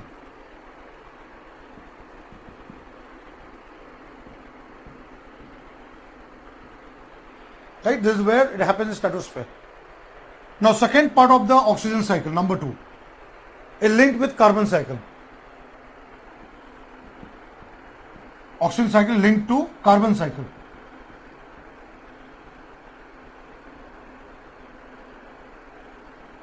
Oxygen cycle is linked to carbon cycle by two processes. With two processes of photosynthesis and respiration. Of photosynthesis and respiration. Let's understand this. Let's understand this one. What happens in photosynthesis? What happens in photosynthesis here? You all have studied biology, you had bio class there, and you have studied in the botany part photosynthesis. What happens in photosynthesis? In photosynthesis, 6 molecules of carbon dioxide, 6 molecules of water in presence of sunlight, right, in presence of sunlight, and you know the molecule called chlorophyll molecule, right, it converts into glucose, C6H12O6, and it also results oxygen. You all know that photosynthesis, what happens? Carbon dioxide taken by the plants and carbohydrate. There was one doubt also there. Rehan, I think Rehan is there in the classroom. Rehan has asked the question that how that carbon emission happens. See what happens in the photosynthesis as a carbon sink when the plants, algae, phytoplanktons take up CO2 gas. So that is converted into carbohydrate, glucose, C6H12O6, and it results into oxygen formation. So that is fixed. Carbon dioxide from atmosphere get fixed into organic matter. That becomes the carbohydrate or glucose. So here this glucose and oxygen is given out. So plant take the carbon dioxide, convert into carbohydrate, and in the process the byproduct is the oxygen gas which go to the atmosphere. Right? Now what happens there? Plants and animals, they carry out respiration. The other method is the respiration. Second method what comes here, that is the respiration. Biological method respiration. Now what happens in respiration? Glucose C6H12O6 with oxygen. With the oxygen, I am writing the reaction. It gets broken down. Glucose is broken down into 6 molecules of carbon dioxide plus water vapor. Like we as human beings, we take air inside, oxygen, and respiration happens there, and then we throw out carbon dioxide. We take in air which has oxygen, and their aerobic respiration will result into CO2 gas. We give out carbon dioxide gas. So respiration, the byproduct is carbon dioxide gas. So what happens here? How the oxygen cycle comes here? This oxygen which is formed, here it results into formation of oxygen, and this oxygen, right, this oxygen goes into process of respiration.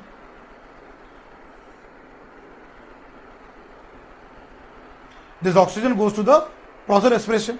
Now respiration results into release of carbon dioxide gas, CO2 gas, and this carbon dioxide is taken in the process of photosynthesis.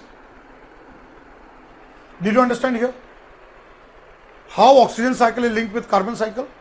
In photosynthesis, carbon dioxide is used up, oxygen is given out, and that oxygen goes to respiration.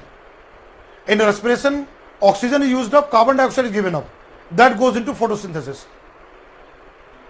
Is it clear, everyone? What I've drawn the diagram, the second part.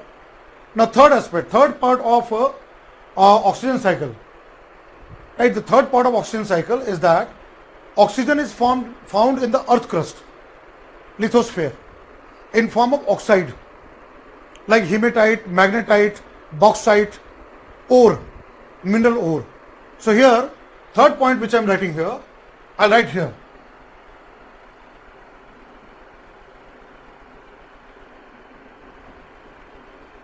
Earth crust.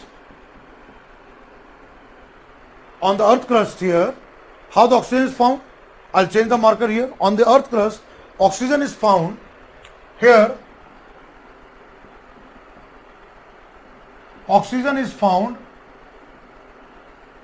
in mineral ores. In mineral ores, for example, iron ore, hematite, then aluminum ore, bauxite,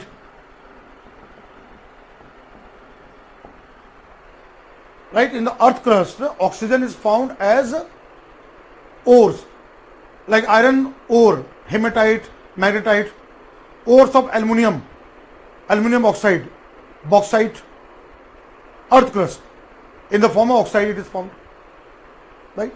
Again, you know, chemically iron rust, the rusting of iron, again what happens there? Water, moisture and oxygen and Fe3, Fe2O3 convert into that, rusting of iron there. So again, rusting of iron is also based on that. So fourth is what? Rusting of iron.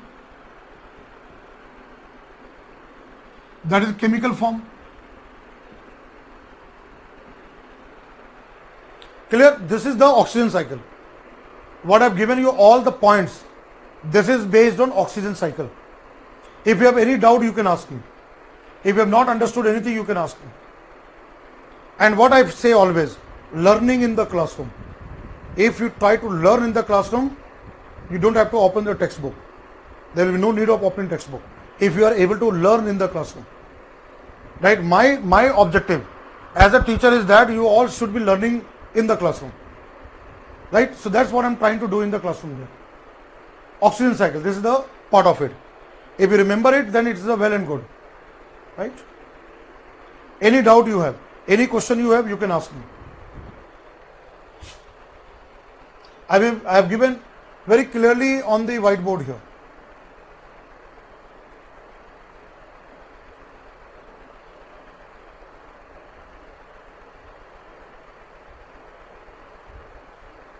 Have you all copied it? Have you all copied it?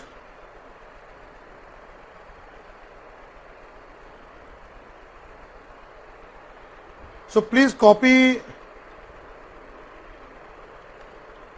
the points, whatever the points are there. Rusting of iron is a chemical reaction. Rusting of iron, that I have given here. Rusting of iron. Rusting of iron, I form the iron oxide.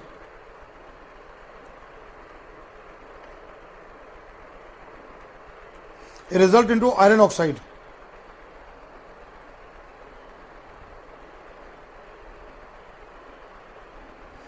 In atmosphere, it forms the ozone. I have already, so please copy it. I am giving you time there. In the atmosphere, it forms the ozone layer. Oxygen breaks to form ozone layer. See, chemical reaction is not very important. I'll tell you that chemical reaction is not very important. You don't have to, like, remember the chemical reactions. UPSC is not going to ask you chemical reaction. UPSC is not going to ask you chemical reaction. So please don't remember the chemical reaction. That is not of any worth. Chemical reaction need not have to be.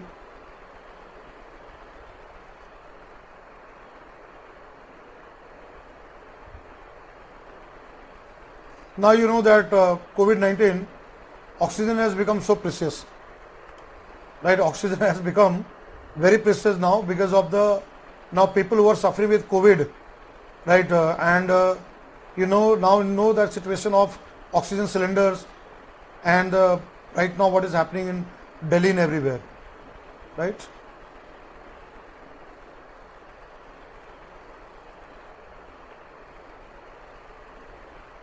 Please copy it. Have you all copied it?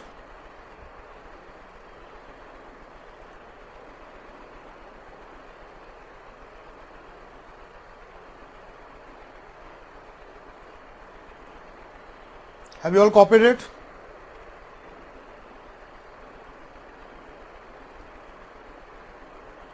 सभी ने copy कर लिया है? All right, so now let's see here. Oxygen cycle. Oxygen cycle, one of the biogeochemical cycles, is closely linked to carbon cycle. The major sources of oxygen are atmosphere and hydrosphere. Approximately 21% of atmosphere is composed of free oxygen, whereas oxygen is seen in the combined form as water in hydrosphere. The importance of oxygen for sustaining life can be understood from the fact that all living things need oxygen for breathing and respiration. Burning also requires oxygen. We will discuss how such a vital gas is maintained in nature. Photosynthesis and respiration are complementary processes in the living world. Photosynthesis uses carbon dioxide and water as raw materials to produce sugars and other organic molecules. These molecules in turn serve as food for other organisms. All of these organisms carry out respiration, a process that uses oxygen to release carbon dioxide from the same carbon atoms contained in the food. Thus, one process uses carbon dioxide and releases oxygen, whereas the other uses oxygen and releases carbon dioxide. These are the two major processes that help to maintain the balance of oxygen in the atmosphere. Another process that adds oxygen to the atmosphere is photodissociation of water vapor. Being a very reactive gas, during its cycling, oxygen combines with various other elements to different solid or gaseous compounds. Oxides of nitrogen and elements like iron, carbonates of calcium, etc. are formed like this. These compounds once again may enter into other biogeochemical cycles. Some oxygen molecules will get converted to ozone, and the reverse will also take place. Observe the given illustration to understand oxygen cycle in its totality.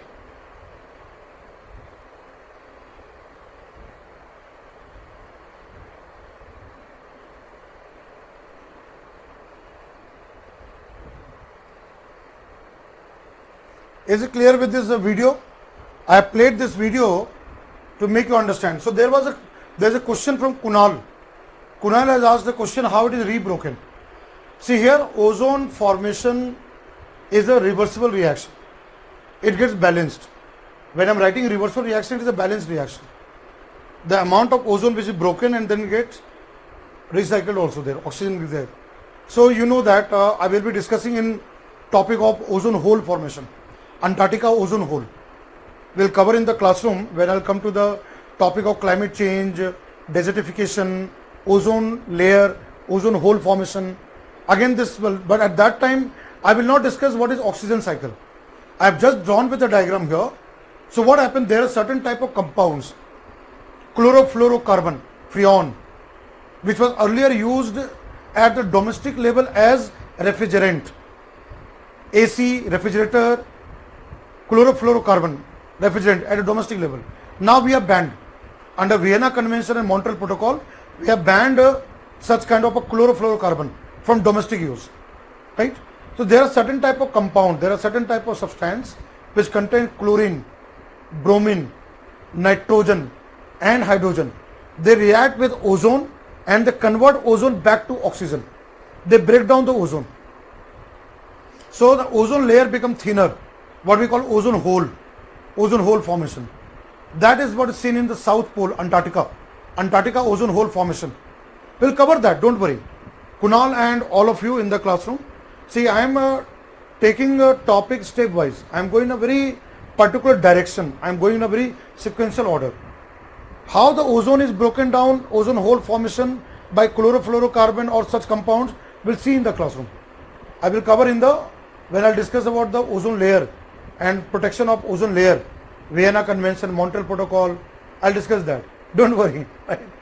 अभी तो picture बाकी है दोस्त, अभी तो बहुत कुछ पढ़ना है, right?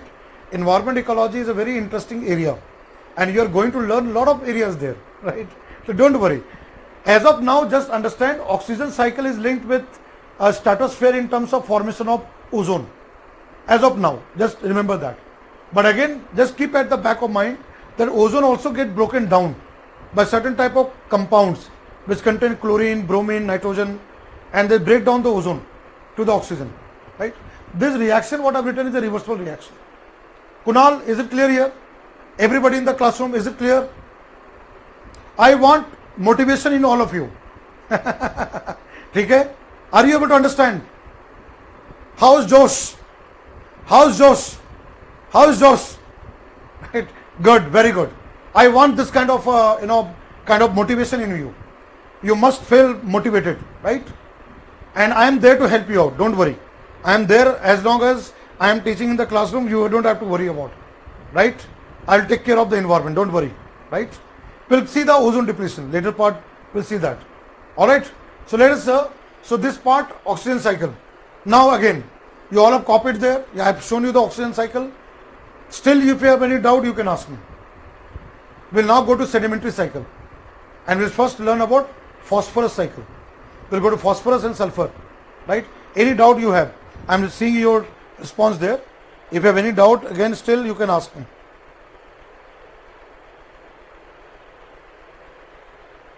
Good, very good. I want this kind of motivation in all of you. All right, very good. Good, guys. I am very happy. Right, I am very happy. वो मूवी में आता है ना, मिस्टर इंडिया, मुगम्बू खुश हुआ, right? So I am very happy. So that's what you are able to understand. That's a good thing there.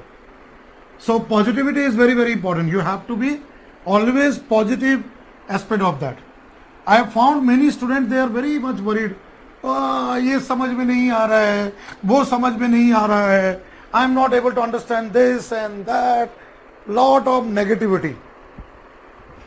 Tension में नहीं रहने का, right? No need to take tension. Tension नहीं लेने का, ठीक है? So you have to be relaxed and understand the part. Whatever I am teaching in the classroom, you go with that, right? You don't have to have any problem in the exam hall. Just follow with that. So now we'll come to the sedimentary cycle.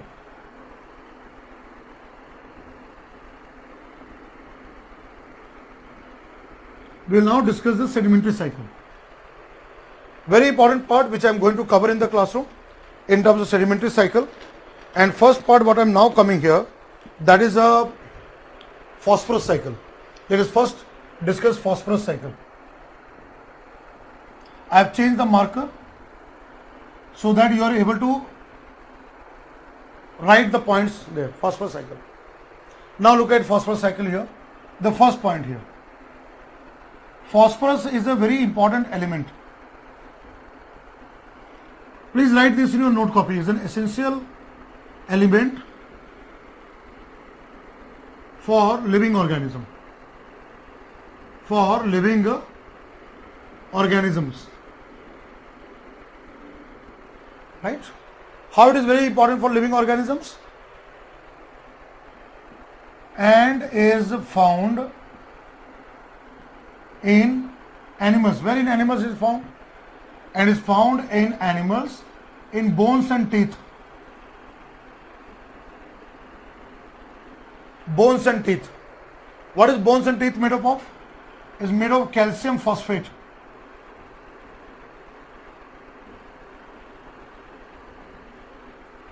Again, where you find phosphorus? You find phosphorus in DNA and RNA, nucleic acids.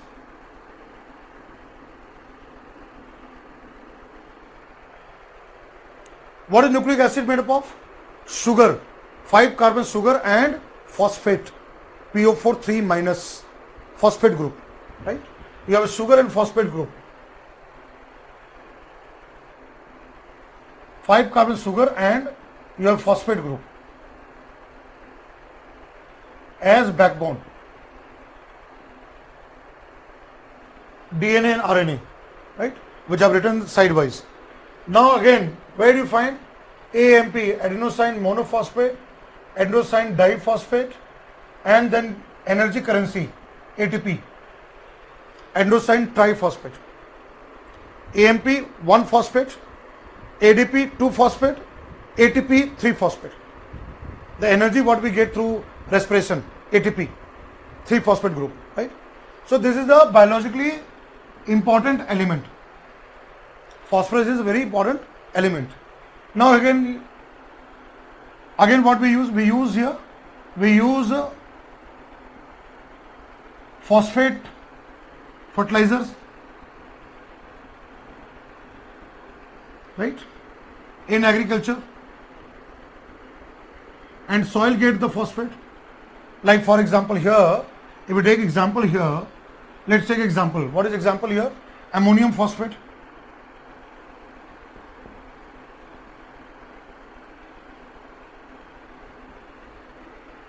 Right, which add phosphorus to the soil.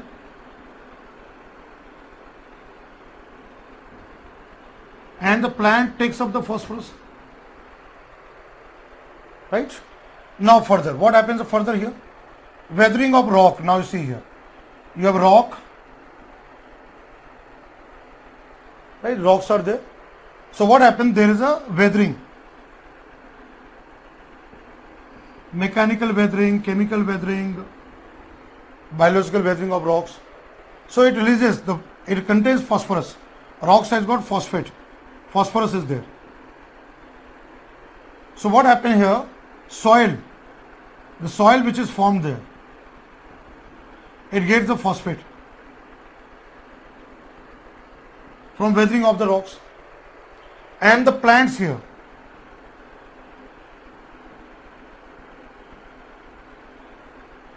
the plant will assimilate the phosphorus, right? Again we use fertilizer, and fertilizer again phosphorus is there. So plant take up there, absorbs.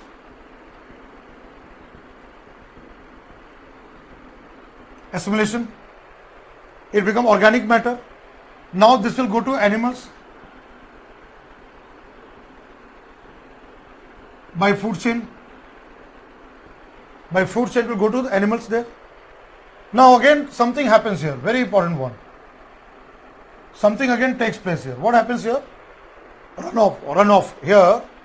When the rainwater comes down, there is an agriculture runoff.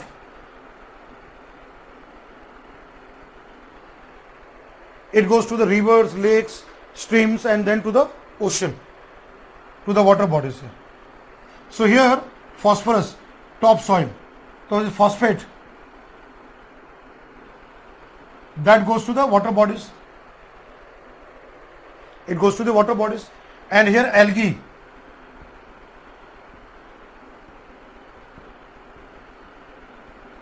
or phytoplanktons.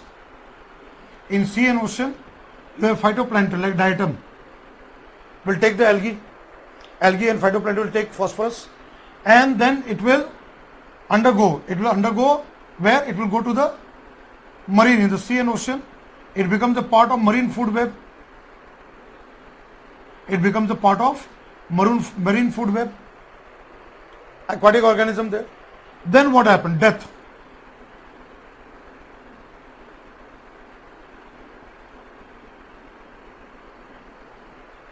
When the death happens there, so it gets in terms of marine sediments, it forms as a sediment.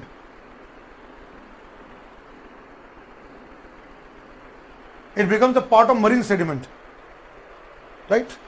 Now when the animal and plant die, death of plants and animals, the terrestrial level death of plants and animals, what will happen again? Again, decomposition by bacteria, and again the phosphorus go to the soil.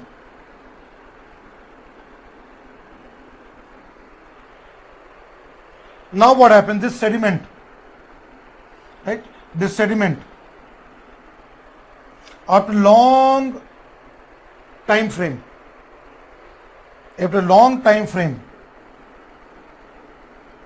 it becomes mineralized.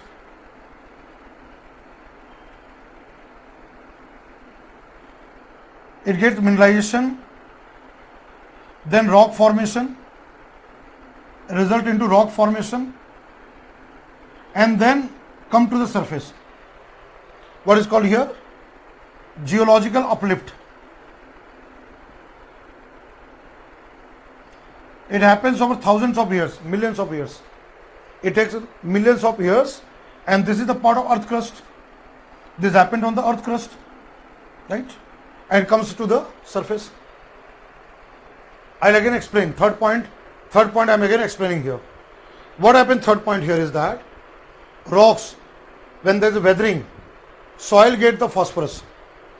We also use phosphatic fertilizer, NPK fertilizer. So plant will take the phosphorus, convert into organic matter. From plant it will go to animal through food chain, food web. When the plants, animal die, earth crust will get phosphorus, soil will get phosphorus. Now when the rainwater comes, the top soil which contain phosphorus get washed up to the stream, river and all, and go to the rivers and then to the ocean. Algae or phytoplankton will take up phosphorus, they will grow, and they are the producers. They are the producers of marine ecosystem. It will enter to other marine organisms and becomes a part of marine food web. When the algae, phytoplankton, marine organism die, they get deposited as sediment, and then slowly it gets mineralized to the earth crust and form the rock, and then by geological uplift, after hundreds and thousands of years, it come to the surface. It again come as a rock, as a surface, right?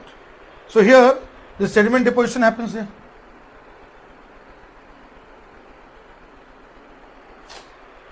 Clear here? Now one more thing about, see what is so unique about phosphorus cycle? What is so unique about phosphorus cycle? Atmosphere is lacking. There is no atmosphere. Phosphorus cycle between the land and the water. Lithosphere, hydrosphere, earth crust. We don't find atmospheric component. Now I am giving one more very important area. I'll write one more point, very important point I am writing here about phosphorus cycle.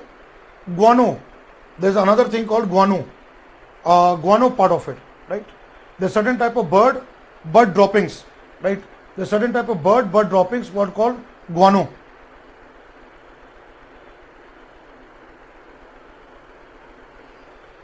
Guano, what I've written, GUANO, guano bird droppings. वो bit होता है ना जो पक्षियों का होता है, right? Contain phosphorus.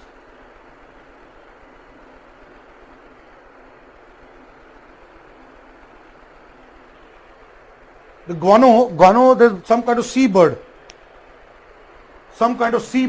guanos, bird droppings, and that contain phosphorus. Let me tell you very interesting aspect, very interesting aspect. I don't know how many people know about it. Peru and Ecuador in South America, where we are talking about South America, Peru and Ecuador, there's a deposit of guano, bird droppings. The seabird which deposit the guanos there, and that guano which contain phosphorus is $1 billion industry. The phosphorus is extracted from the guano deposit and used in industries, industrial phosphorus. You will study this in geography, human geography part. This is the phosphorus cycle. Atmospheric component is lacking there. What I said? Learning in the classroom. If you learn in the classroom, done. Then you don't have to worry about it. Please copy the points. Please copy these points. Then I'll take your doubts. Anywhere, any doubt you have.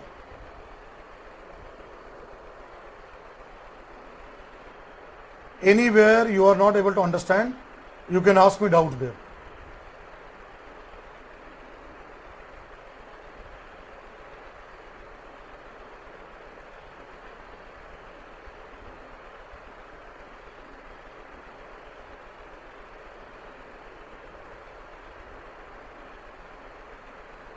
Break में दे रहा हूं don't worry बच्चों में break दूंगा कोई चिंता नहीं करना है इसको रख लीजिए आप कॉपी कर लीजिए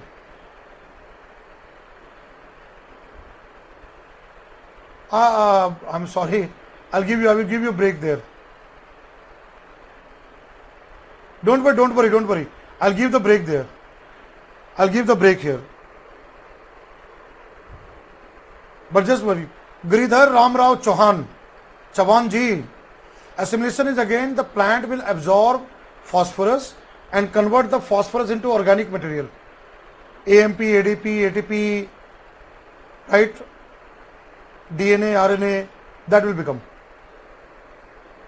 Giridhar Ramrao Chauhan sorry Giridhar assimilation means bacha right I'll give you break don't worry I'll give you break there Giridhar assimilation means here plants will absorb by roots this phosphorus convert into organic material. Okay, there are certain questions are there. Excess of oxygen is also harmful for atmosphere. Yes, too much oxygen will again it will convert like it will react with other and cause problem there. That is also problem there. Shubham is asking that. Too much oxygen is also there because there is always a balancing aspect in the atmosphere. Atmosphere should not become oxidizing. Oxygen can oxidize the other part of the gases there. That's why too much oxygen is also harmful.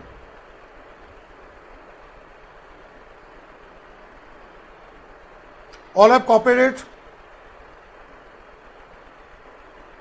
I'll give you break here. Have you all copied it?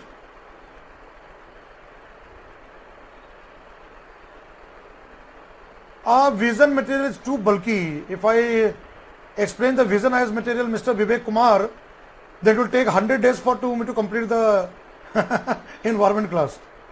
Vision material, you read yourself. Please read yourself. Because if I start reading the material from Vision IAS, then it will not serve the purpose. कुछ तो चीजें आपके लिए छोड़ना चाहिए. विवेक कुमार, आप material खुद से पढ़िए. You read from yourself. Something has to be left to you, right? But whatever I am teaching in the classroom, that is given in the Vision IAS material, right? If I start, 150 page vision material, word by word, sentence by sentence, one by one, it will take hundreds of classes, right? So please pardon me on that. Vision IAS material has been given to you so that whatever I am teaching in the classroom, you can go through that. All right. So please guys, please read that one. All right. Thank you Vivek. You are a very nice student. You can understand.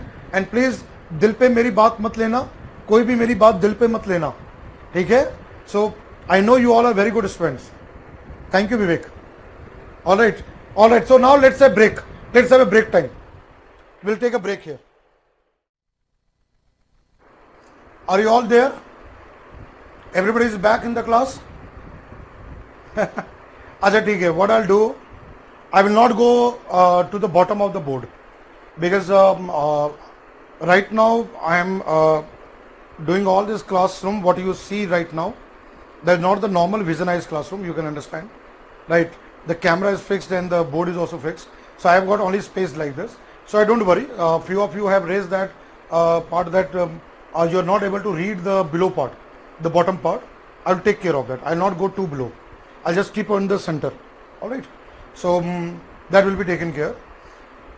So all of you understood this phosphorus cycle, and I hope you all have copied this one.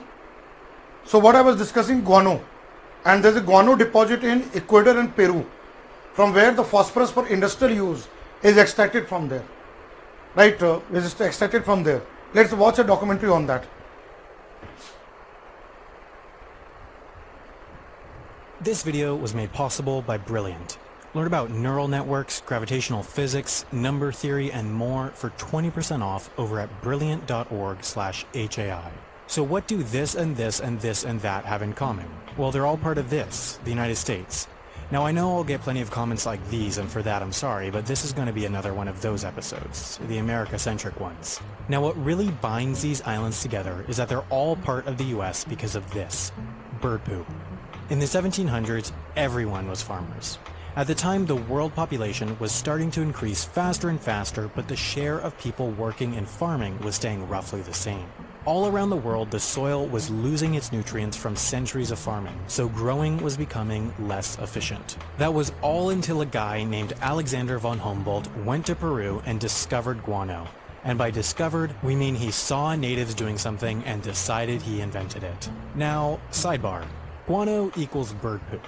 According to the beginning of every bad valediction speech in history, the Merriam-Webster dictionary defines guano as a fertilizer containing the accumulated excrement of seabirds or bats. This guano was a miracle fertilizer thanks to its high nitrogen content, and the world became crazy about it. By the 1850s, guano was selling in the US for as much as $75 per pound. That's almost a third the cost of silver. People were making their fortunes by importing bird poop, and the market in the US was dominated by only a few key players who spiked up prices. So, William Henry Seward, the same guy who bought Alaska, introduced a bill in the Senate which would allow any U.S. citizen to claim any uninhabited island for the U.S. as long as it had guano. Guano mania continued.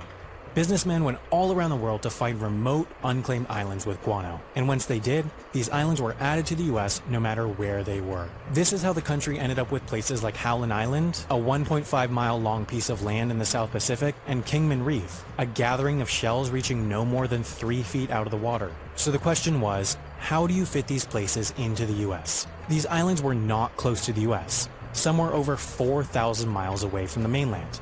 It didn't make sense to add them as states. Most had no permanent population. It didn't even make sense to add them as territories. The US had to come up with an entirely new classification of land just for these guano islands, the insular areas. Any insular area of the United States was considered officially, by the federal government, a non-integral part of the United States. They had no path to statehood and no independent government. In fact, by law, the U.S. didn't even consider these areas as land. They were ships. Any crimes committed on these guano islands were prosecuted under U.S. maritime law.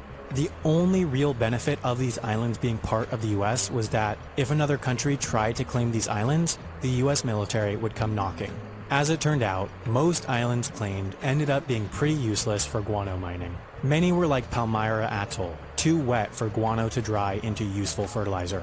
But they weren't completely useless. They gave the US an enormous exclusive economic zone. You see, these zones extend 200 miles out from the territory of any country, and within the EEZ, the owning country has exclusive rights to fishing, drilling, and all other economic activity. Still today, Americans have these exclusive rights all around the world thanks to bird poop. The most fascinating part of the Guano Islands Act is that it is still in place today. You can still go and add an island to the US if it has bird poop to mine. Just 20 years ago, an American came across Navassa Island between Haiti and Jamaica, and there was guano, so he put in an application to the Department of the Interior to claim it. They, however, swiftly rejected the claim since they claimed it was already claimed a century earlier. But that makes sense, since today there are no known islands worldwide that aren't already claimed by countries. But that doesn't mean there will never be. Small volcanic islands appear all the time, and so, if the time is right, you could use this antiquated law to add your small bit of rock to these United States. If you do claim an island for the US, you won't want to waste your money on trivialities like building and setting up a school. What will be far more efficient will be to have your residents use Brilliant.org. Brilliant is a fantastic digital learning platform that teaches you not only hard skills, but how to think like a scientist, a statistician, a physicist, whoever you want to think like. Right, you have seen that Ecuador, South America, Ecuador and Peru, where you have a guano deposit, and then that fertilizer can be made. Now I am coming to the last part of the biogeochemical cycle, sulfur cycle. Let's now come to the sulfur cycle.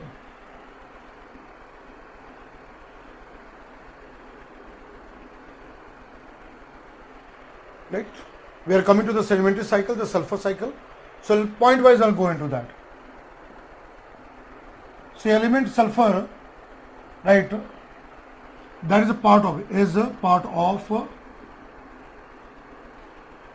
rocks and minerals. Right? Then even you know a pyrite ore, when it comes pyrite ore, like sulfur, it contains sulfur, iron pyrite, FeS, iron Fe plus S, sulfur, right? Right, it is found in rocks and minerals, etc. in the earth crust.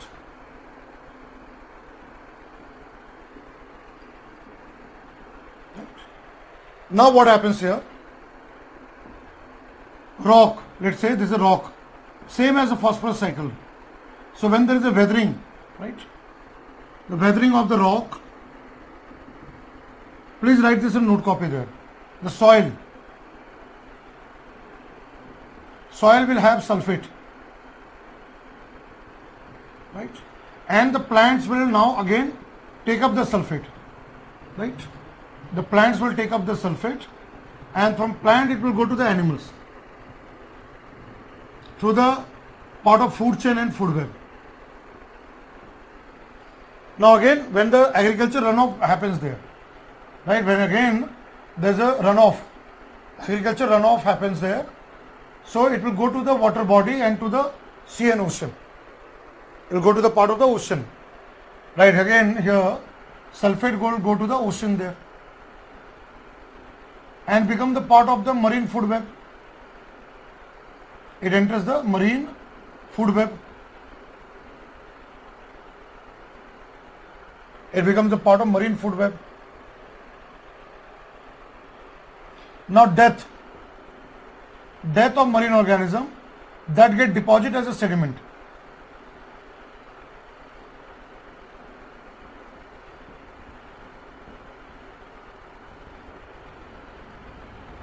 It deposits as a sediment. And again, plants and animals, the plants and animals when they die, again same as phosphorus, right? Death and decomposition by bacteria.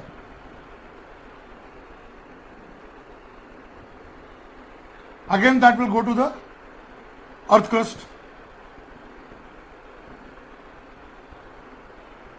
And this sediment, right? This sediment again slowly results into the formation of rock. Right? It goes to the part of earth crust, and again there is mineralization will be there, and again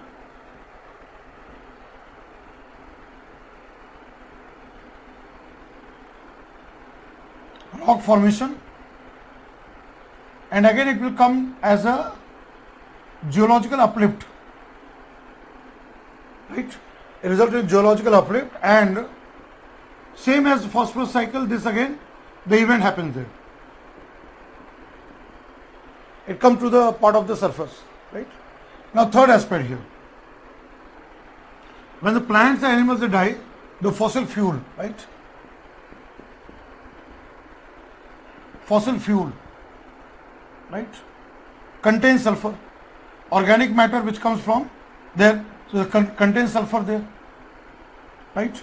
And burning of, right here, burning of fossil fuel, right, burning of fossil fuels such as coal, right, hydrocarbon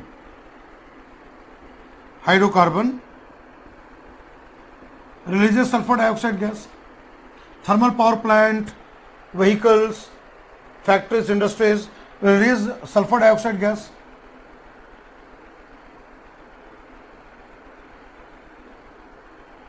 That is sulfur dioxide gas to the atmosphere. It goes to the atmosphere.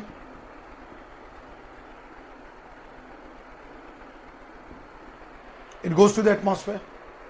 Another very important thing, the fourth one is that volcanic eruption, right? Volcanic eruptions. When volcano erupt, volcanic eruption, then hot sulfur spring, like geysers and all. also release sulfur dioxide gas.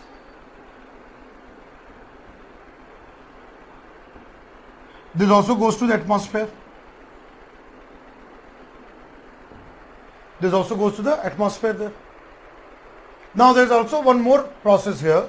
What happens in decomposition of organic matter? Now sulfur, when it goes to the plant, right?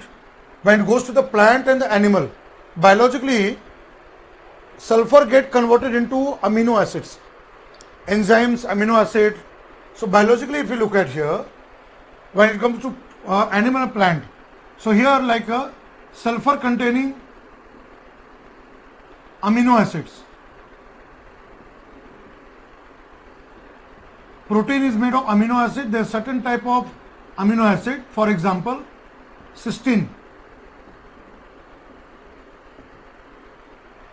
What is written here?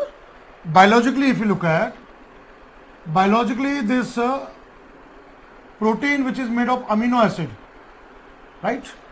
The sulfur containing amino acid called cysteine. That is part of the organic matter, right? Which contains sulfur.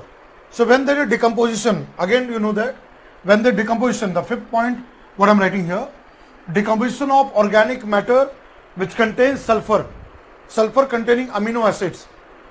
Bacteria break down sulfur containing amino acid and releases hydrogen sulfide gas. What is released there? Hydrogen sulfide gas. Right here. So what I am now writing here, the fifth process I will write here.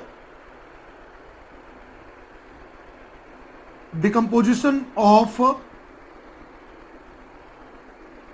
organic material, organic matter. Decomposition of organic matter containing amino acid, sulfur containing organic matter with sulfur containing amino acids, with sulfur containing amino acids, with sulfur containing amino acids like cysteine, that release rotten egg smell, what is called hydrogen sulfide gas.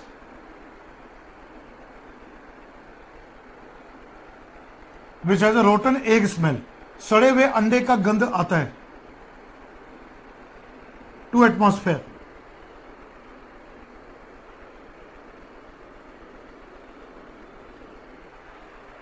Let me read out there what I have written here. The fifth point I have written, decomposition of organic matter, decomposition of organic matter with sulfur containing amino acid like cysteine, cysteine, release hydrogen sulfide gas. What is the gas here? Hydrogen sulfide gas, H2S gas, hydrogen sulfide gas. In bracket I have written rotten egg smell. It gives a bad smell, the rotten egg smell, rotten egg smell to the atmosphere. It goes to the atmosphere. And again you know that. What will happen with the atmosphere? Sulfur dioxide dissolve with rainwater and result into acid rain. The main cycle responsible for acid rain is the sulfur cycle. Right? So I'll write sidewise here. What is the sixth point here? Point number 6 is that sulfur dioxide gas dissolves, right? Sulfur dioxide gas dissolves in rainwater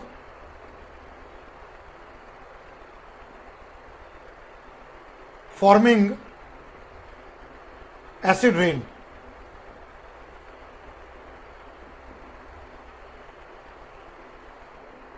Which come to the earth crust, which come to the land and water, which come down to the earth.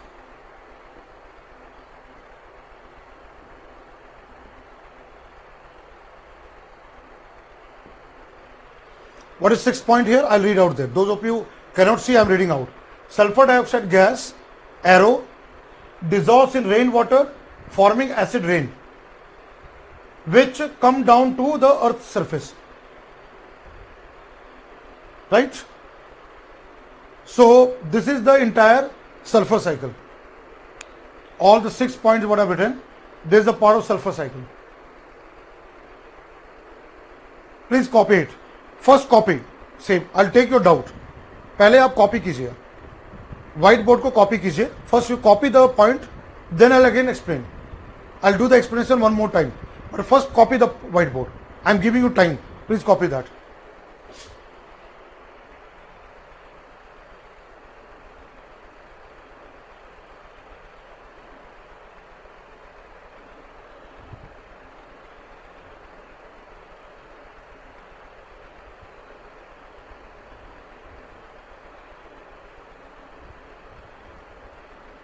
I'll again explain, don't worry, first copy the point.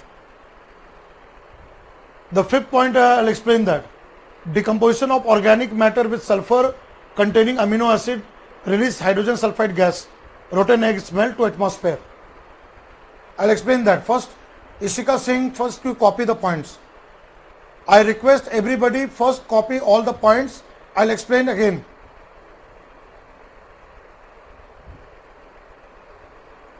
Okay, there is a question by Shraddha. Shraddha has asked me a question that algae and other sea plants, when they carry out photosynthesis, then the oxygen will be released by them, and that oxygen will dissolve completely in water or release in the atmosphere also. They will dissolve in the seagrass bed or algae. The oxygen which is formed, they dissolve in the water also and released to the atmosphere also. Now what Shraddha is asking that, if this dissolve in water, then proportionally oxygen level must be increased in water with the use of the decomposition. It's not like that. See, decomposition process is a different process. My dear student, Shraddha, don't mix two things together. Decomposition happens after death. When those algae will die, after death of the algae, aerobic bacteria will break down all the organic matter of algae with the help of dissolved oxygen. That is a separate process. Shraddha, are you able to understand? That is separate process. Why you are mixing with that oxygen part? Algae and other sea plant which carry out photosynthesis, they also release oxygen. That's good. Oxygen will go to atmosphere also and dissolve in water also there. But again, what is the loss of oxygen? How the BOD happens? The BOD happens when the algae dies, death of sea plants, and that is broken down by aerobic bacteria, and in the process of decomposition, aerobic bacteria use to dissolve oxygen. Is it clear here? Shraddha, is Shraddha here? Is Shraddha in the class?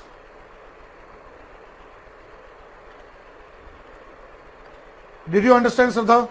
You are mix. See, decomposition process is something different. Right? Decomposition process is a very different process there. I don't know whether she is there in the classroom or not, but she has asked a doubt there. She is saying that if oxygen gets dissolved in water, then proportionally oxygen level must be increased in water with the use of decomposition. See, with the decomposition, organic matter will be broken down by aerobic bacteria. So there may be a balance, but that will get again consumed there. All right?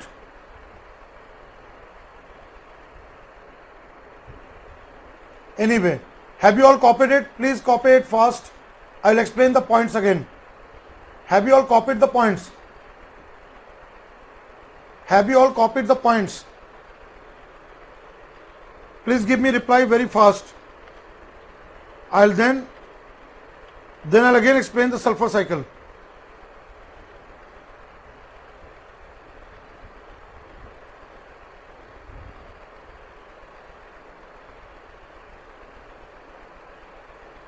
Have you all copied the points? Please respond me. I will again explain the sulfur cycle.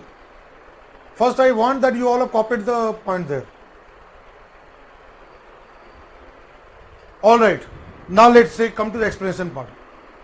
Now one by one, I'll go through it one by one, right? It's good that you all have copied it. Now let me explain one by one. I am going through it one by one, right? Now pay attention to the board. Now all of you pay attention to the board. I am explaining each point once again. Sulfur, right? Where do you find sulfur? Sulfur is the part of rock and minerals. The elemental sulfur is found in the rocks and minerals and ore like pyrite ore, sulfur, iron sulfide, iron pyrite, there's all this, etc. in the earth crust. In the earth crust, sulfur is the part of rocks, minerals, ores, sulfur ores like iron pyrite and all this. Point number one. Point number two.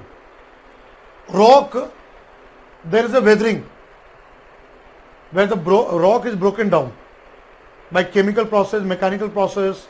It's broken down, and the soil, when the soil is formed, soil will contain sulfate, which has the element sulfur. Now the plant will take up the sulfate. Plant will take up the sulfate.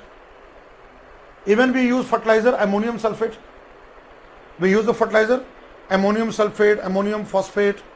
So the soil with sulfate, and from the rocks which is weathering, the sulfur will be taken by the plants. Plant will use the sulfur to make enzymes. Enzymes, and there is one type of amino acid called cysteine, cysteine. What I've written here? Sulfur containing amino acid, example cysteine, cysteine. So that becomes the part of protein. Now plant will be eaten by animals. So this protein containing amino acid with sulfur will enter the food chain. Herbivores, carnivores and all. Clear? Now look at the soil which contains sulfur and the sulfate. When the rainwater will come, right, it will wash off the topsoil which has got the sulfur. So this sulfur will wash up to the streams, rivers, and then finally will go to the ocean. Now the sulfur here will be taken by algae, phytoplankton, and they are the producers of marine food web. And from phytoplankton algae, it will go to the other marine organisms. They will go to other marine organisms.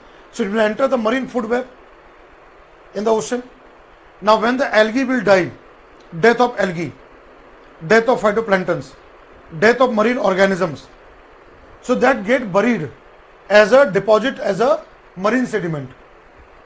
And then after a very long time, it is a very slow process, very long time, it's a very slow process. Slowly this sulfur will get mineralization, and again form the rock, and then the uplift, it will come to the surface. Meanwhile, plants and animals which will die, death of plants and animals, bacteria will break down organic matter, right, the organic matter in the earth crust. And what happens here? Decomposition of organic matter. Point number 5, decomposition of organic matter with sulfur containing amino acid like cysteine, which has a sulfur. So the bacteria which will break down will release this hydrogen sulfide gas, H2S, rotten egg smell, hydrogen sulfide gas which goes to the atmosphere. Now, when we burn fossil fuel, point number 3, when we burn fossil fuel containing sulfur, and burning of fossil fuels such as coal, like coal, hydrocarbons like in car, diesel, petrol, then thermal power plant burning of coal, it will release sulfur dioxide gas to the atmosphere. Point number 5, volcanic eruption, volcanoes which erupt, volcanic eruption, hot sulfur springs, they also release sulfur dioxide gas to the atmosphere. So all this sulfur dioxide gas which goes to the atmosphere will dissolve with rainwater and come as acid rain. That is this point. Sulfur dioxide gas will dissolve in rainwater forming acid rain, which come down to the earth surface. इतना आसान चीज है, बच्चों कैसे होगा? How will you pass the UPSC exam? I am having so much of faith on you that you all guys will pass the exam. और ये सारी चीजें आप समझ नहीं पा रहे हैं तो I am very sad. Right? There is a simple thing here. This is very simple aspect which I have explained. If you have to pass the UPSC exam, you have to know the theory part, application part, current aspect, then you will become an IAS officer. And I know very well. आजकल क्या है ना, UPSC national पास time हो चुका है ना, hobby. जिनसे पूछो क्या करना है बेटा, आईएएस ऑफिसर बनना है, राइट? क्या करना है बच्चा, सिविल सर्वेंट बनना है. And that is now become favourite thing. This लड़की, दैट गर्ल, बड़ी होशियार लड़की थी वो, क्या नाम था यार उसका, that topper, that girl who top the civil service exam. I am forgetting her name. Can anyone tell me what is her name, that girl who married with Athar, that from Jammu and Kashmir, and then also divorced it. What is the name of that girl? I am forgetting her name. I don't know. I'm just slipping out of the mind. That girl who topped the UPSC exam, she started preparing from class 12th only. Now what has happened? Many of the students, and they've joined the college first year, IAS theory. Parents are also worried. मेरा बेटा IAS बनेगा, मेरी बेटी IAS बनेगी. Right? अभी से तैयारी करो. So this is what happens. I know that you all are beginners. I appreciate that fact that you are all having a dream. You have dreamed. You have a dream to become an IAS officer, a dream to become a civil servant of country. So you have to take a little bit of effort. See, every time if I start explaining 2 times, 3 times, 4 times, तो 3 घंटा तो गया, 3 hours is gone. Vision IAS does not provide me extra classes. I'll tell you. Vision IAS only provides me some limited number of, there are classes are there. Right? When I take the class, we have very limited number of classes. But still I am trying to help you out with all the basic concepts. So you all have to cooperate with me. I need your cooperation. So these all the points are there. And you will think everything spoon feeding will not work. You have to open the textbook. You have to open the Vision IAS study material and also read that. Unless until you don't do that, I can explain 100 times. You will never understand. Unless until you don't read. Clear here? Are you able to understand that part? All right. Is it clear here? So now biogeochemical cycle is over. All right, biogeochemical cycle is now over. Acid rain will cover in the pollution topic. When I come to the topic of pollution, there I'll do the acid rain. All right. So now let's take few questions there. I'll take few questions here. Right. You should always look into previous year question paper. Now let me take few questions here, and then after that I'll go to the next topic here.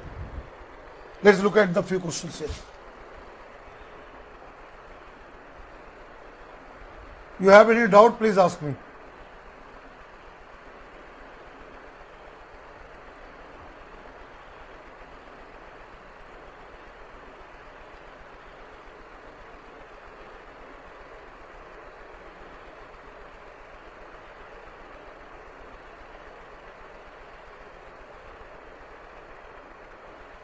Yeah, Tina Dabi, yeah, I remember that. Tina Dabi, yes.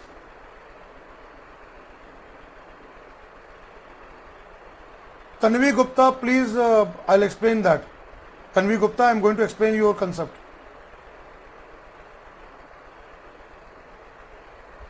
Tanvi Gupta, I'm going to explain your concept. Don't worry now.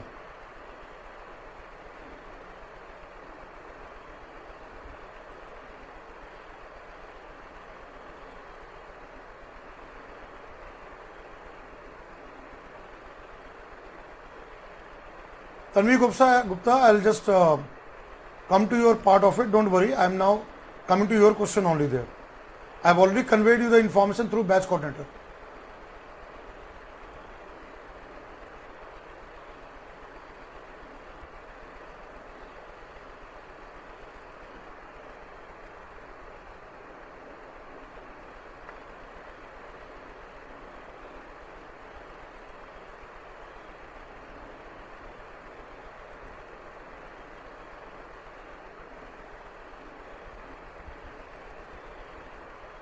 I am coming to the question of Tanvi Gupta. She is asking me a question on that. I'm just coming to her question.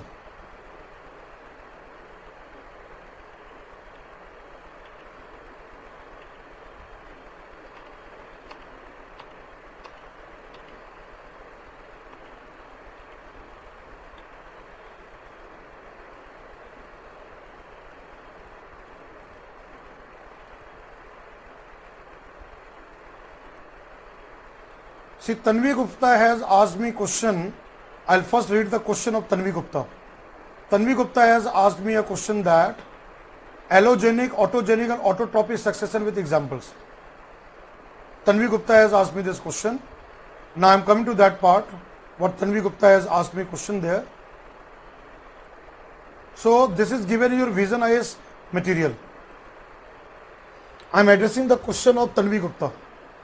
Ecological succession part, right? In the Vision IS material, you have this kind of given there.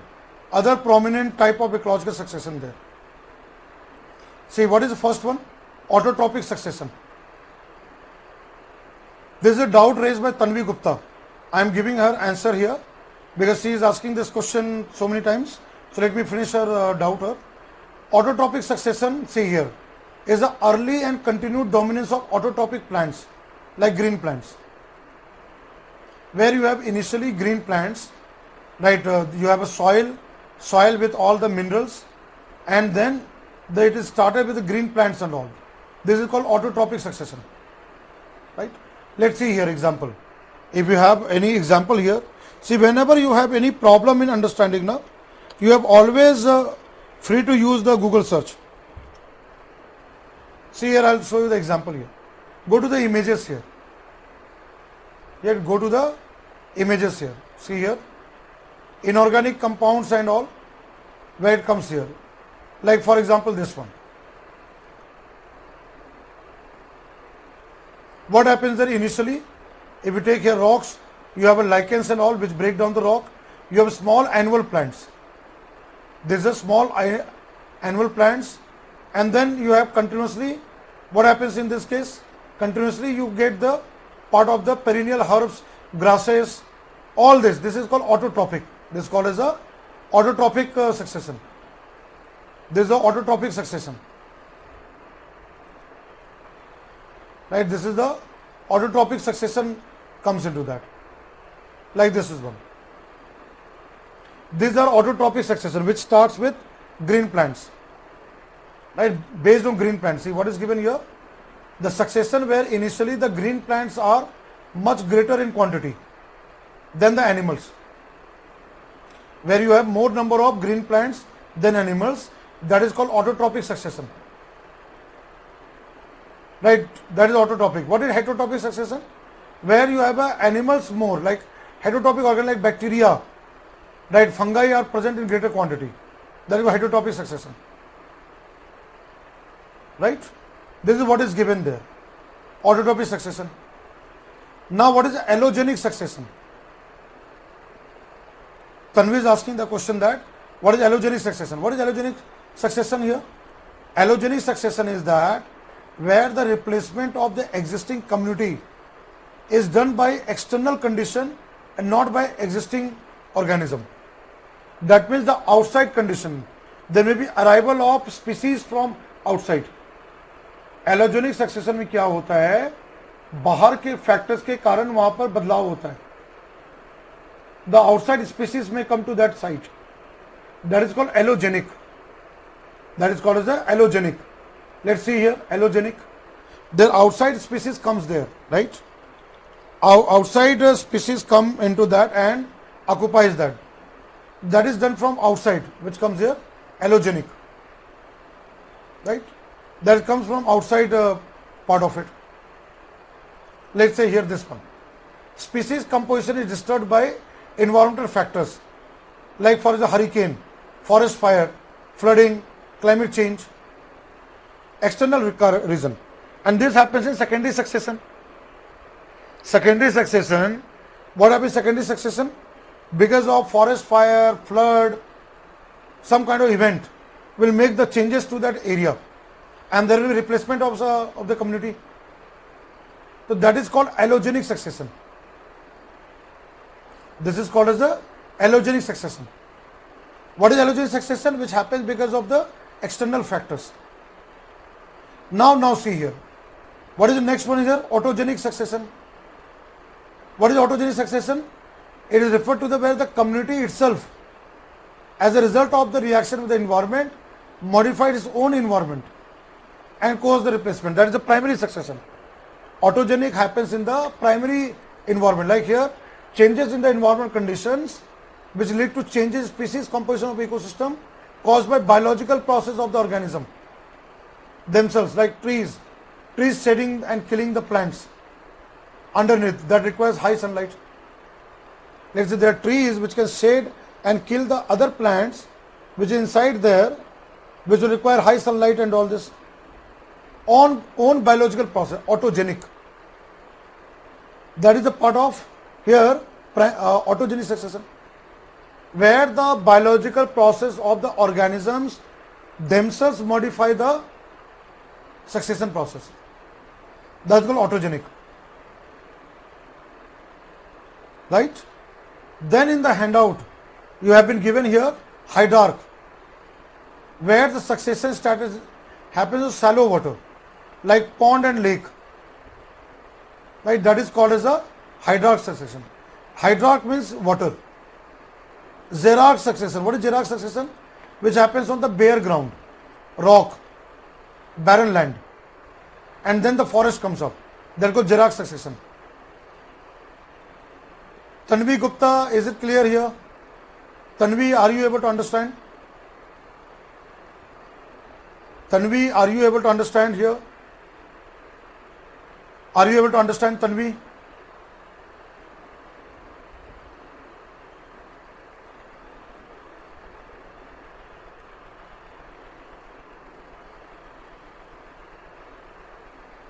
Tanvi, is that your doubt clear now?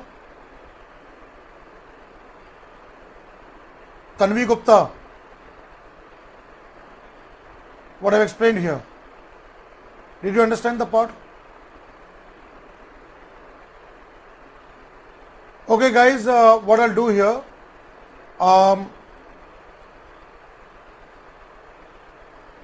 this part comes here. So here we end the biogeochemical cycle there, right? I have ended the biogeochemical cycle, and I hope you all have written this point. Or see, always remember, allogenic, which happens because of external condition, flood and climate change, all those areas, that is called allogenic. Allogenic comes from outside factor. Autogenic happens inside by the species themselves. Autogenic by species themselves, that is called autogenic succession. Tanvi was asking question from the ecological succession of last class, which I explained there, right? Now what I'll do here, since we have completed biogeochemical cycle here, all right, so just I'll take two questions, and with that we'll end up the class. The first question here is that, question number 3, I am coming here. Which of following environmental issues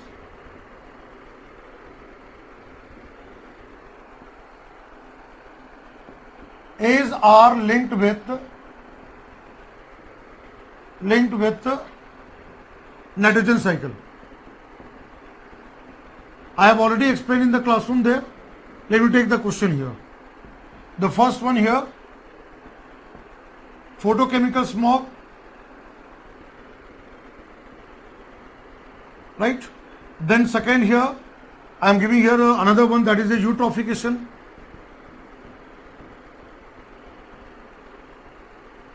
Right, eutrophication part, photochemical smog, which I have already explained here. Then in terms of here, algal bloom. So it is very simple here. What will the answer will be here? 1 and 2, 2 and 3, 1 and 3, and answer here 1, 2, 3. So what will be answer here? We have already discussed in the classroom there, which is linked with nitrogen cycle. So it can cause all of this. All of this can be caused. So answer will be D. Here the answer will be D here. Because all this can be caused because of the nitrogen emission. More emission to the environment can cause to all such environmental problems there. Alright. Now I'll ask her. So here is it clear here? Now let me take another question. Question number 4. Which of nutrient cycle are responsible for acid rain? Let's say this is another question. Right? Which of the nutrient cycles are responsible for acid rain? Let's say here water cycle, nitrogen cycle, sulfur cycle. What will be answer here? Let's say A, 3 only, B, 2 and 3 only, C, 1, 2 and 3, and D,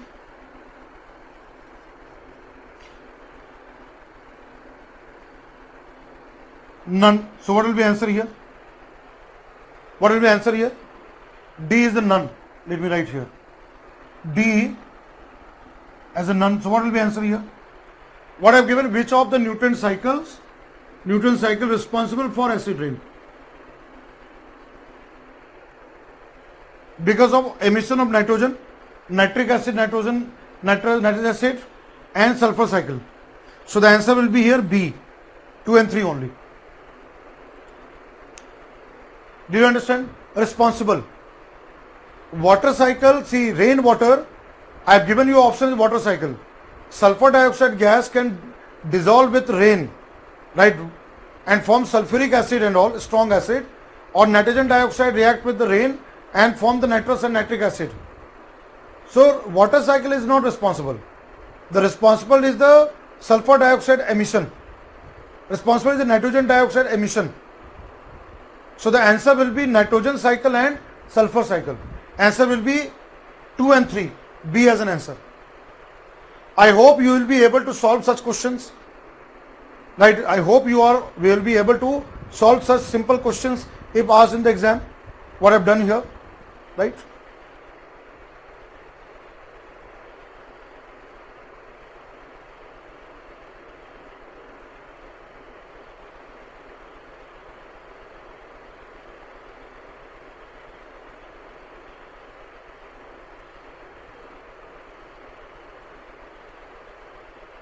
Yeah, fossil and volcano materials also from earth crust only there.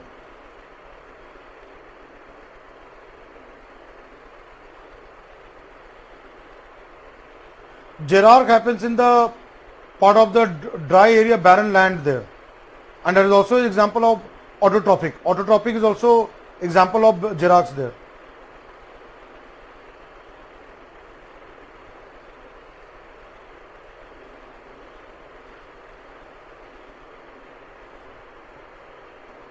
All right, guys, you are doing really well.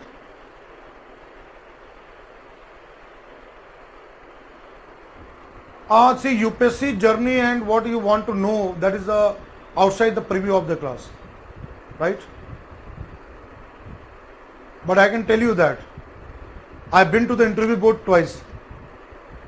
2 times I have faced interview board and I missed by just 5 marks. Right? I can only tell you this much. I have appeared right? In the UPSC exam, 2 times I have faced the interview board, right? So that my UPSC journey and all, you are asking irrelevant question, right?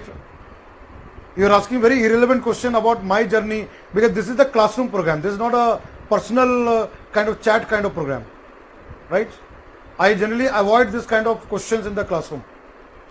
I respect your question of asking my kind of experience and all, but generally whenever I start any class or any batch, I don't tell about myself, right? I don't tell about myself, because I believe that the action speaks louder than words, right? What I believe is that action speaks louder than words, right? So you all are preparing for UPSC exam, and please go on ahead with that, and you can make it that, right? So please try to avoid all such kind of personal question, that, right? But since you have asked, I respect your question. I can tell you that it's not that the person who is teaching you has not gone through the UPSC journey. I've already mentioned that. I just missed by 5 marks, right? But I am there, and I've been teaching for 15 years. For last 15 years, I've been teaching this subject of environment ecology when there were no such questions too much asked in the exam. I've been doing that one. All right. So there will be time, like personal chat and all can be done there. So please try to avoid all those. Please try to focus on the subject matter. All right. So all right, I'll stop the class here. I thank all of you. We'll stop the class here. Biogeochemical cycle. Please read, study Vision IS study material. Please read and come to the class. If you don't read and come to the class, it will be of no use attending the class. So I humbly request all of you, please read Vision IS material beforehand and then come to the class. I'll give you the topic of next class. Next class we are going to study about biodiversity part, right? Biodiversity part and ecosystem services, biodiversity values. So I'll be discussing ecosystem services, biodiversity values, and all those topics I'll cover in the classroom. All right. So I'll end up the class with the assignment question here. The assignment question here,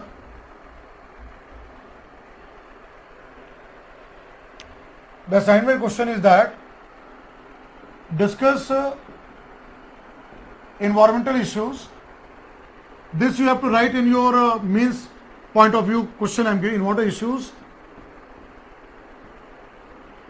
relating to excess nitrogen,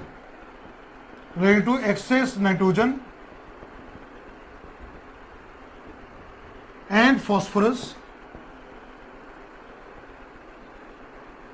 in environment. This is your subjective question. Discuss environmental issues relating to excess nitrogen and phosphorus in environment, and you have to answer in 150 to 200 words. You have to answer in 150 to 200 words. 10 marks question here. The question 10 marks question. This is your homework assignment question. Try to write there, and I am very, I am very sure that you will be able to write this answer in 150 to 200 words. You have to write from the perspective of nitrogen cycle and phosphorus cycle.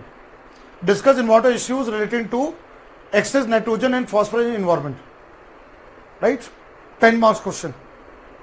I hope that whatever efforts I am making in the classroom to interconnect the topics with applied areas, with the theory part, you are able to understand it, you are able to remember it, and you are writing the points on the whiteboard in your note copy so that you can revise before the exam.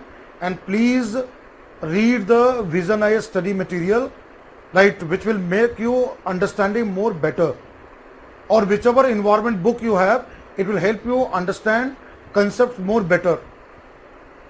Merely simply coming to the class will not suffice. You have to also do homework. You have to read there. That is my humble request to all of you. All right. So next class our topic will be biological diversity. It's a very, very important topic I am going to cover in the classroom. and you all will enjoy the class, right? There's going to be very interesting class on biodiversity, ecosystem services and all. So we'll be discussing that in the next class. All right. I hope everything is clear to everybody. So we'll stop the class here, and thank you everyone. We will meet in the next class. Thank you. Thanks a lot. Stay safe. Be indoor. Take care of your health. Right? All right. Thank you. Good night. Good night everyone.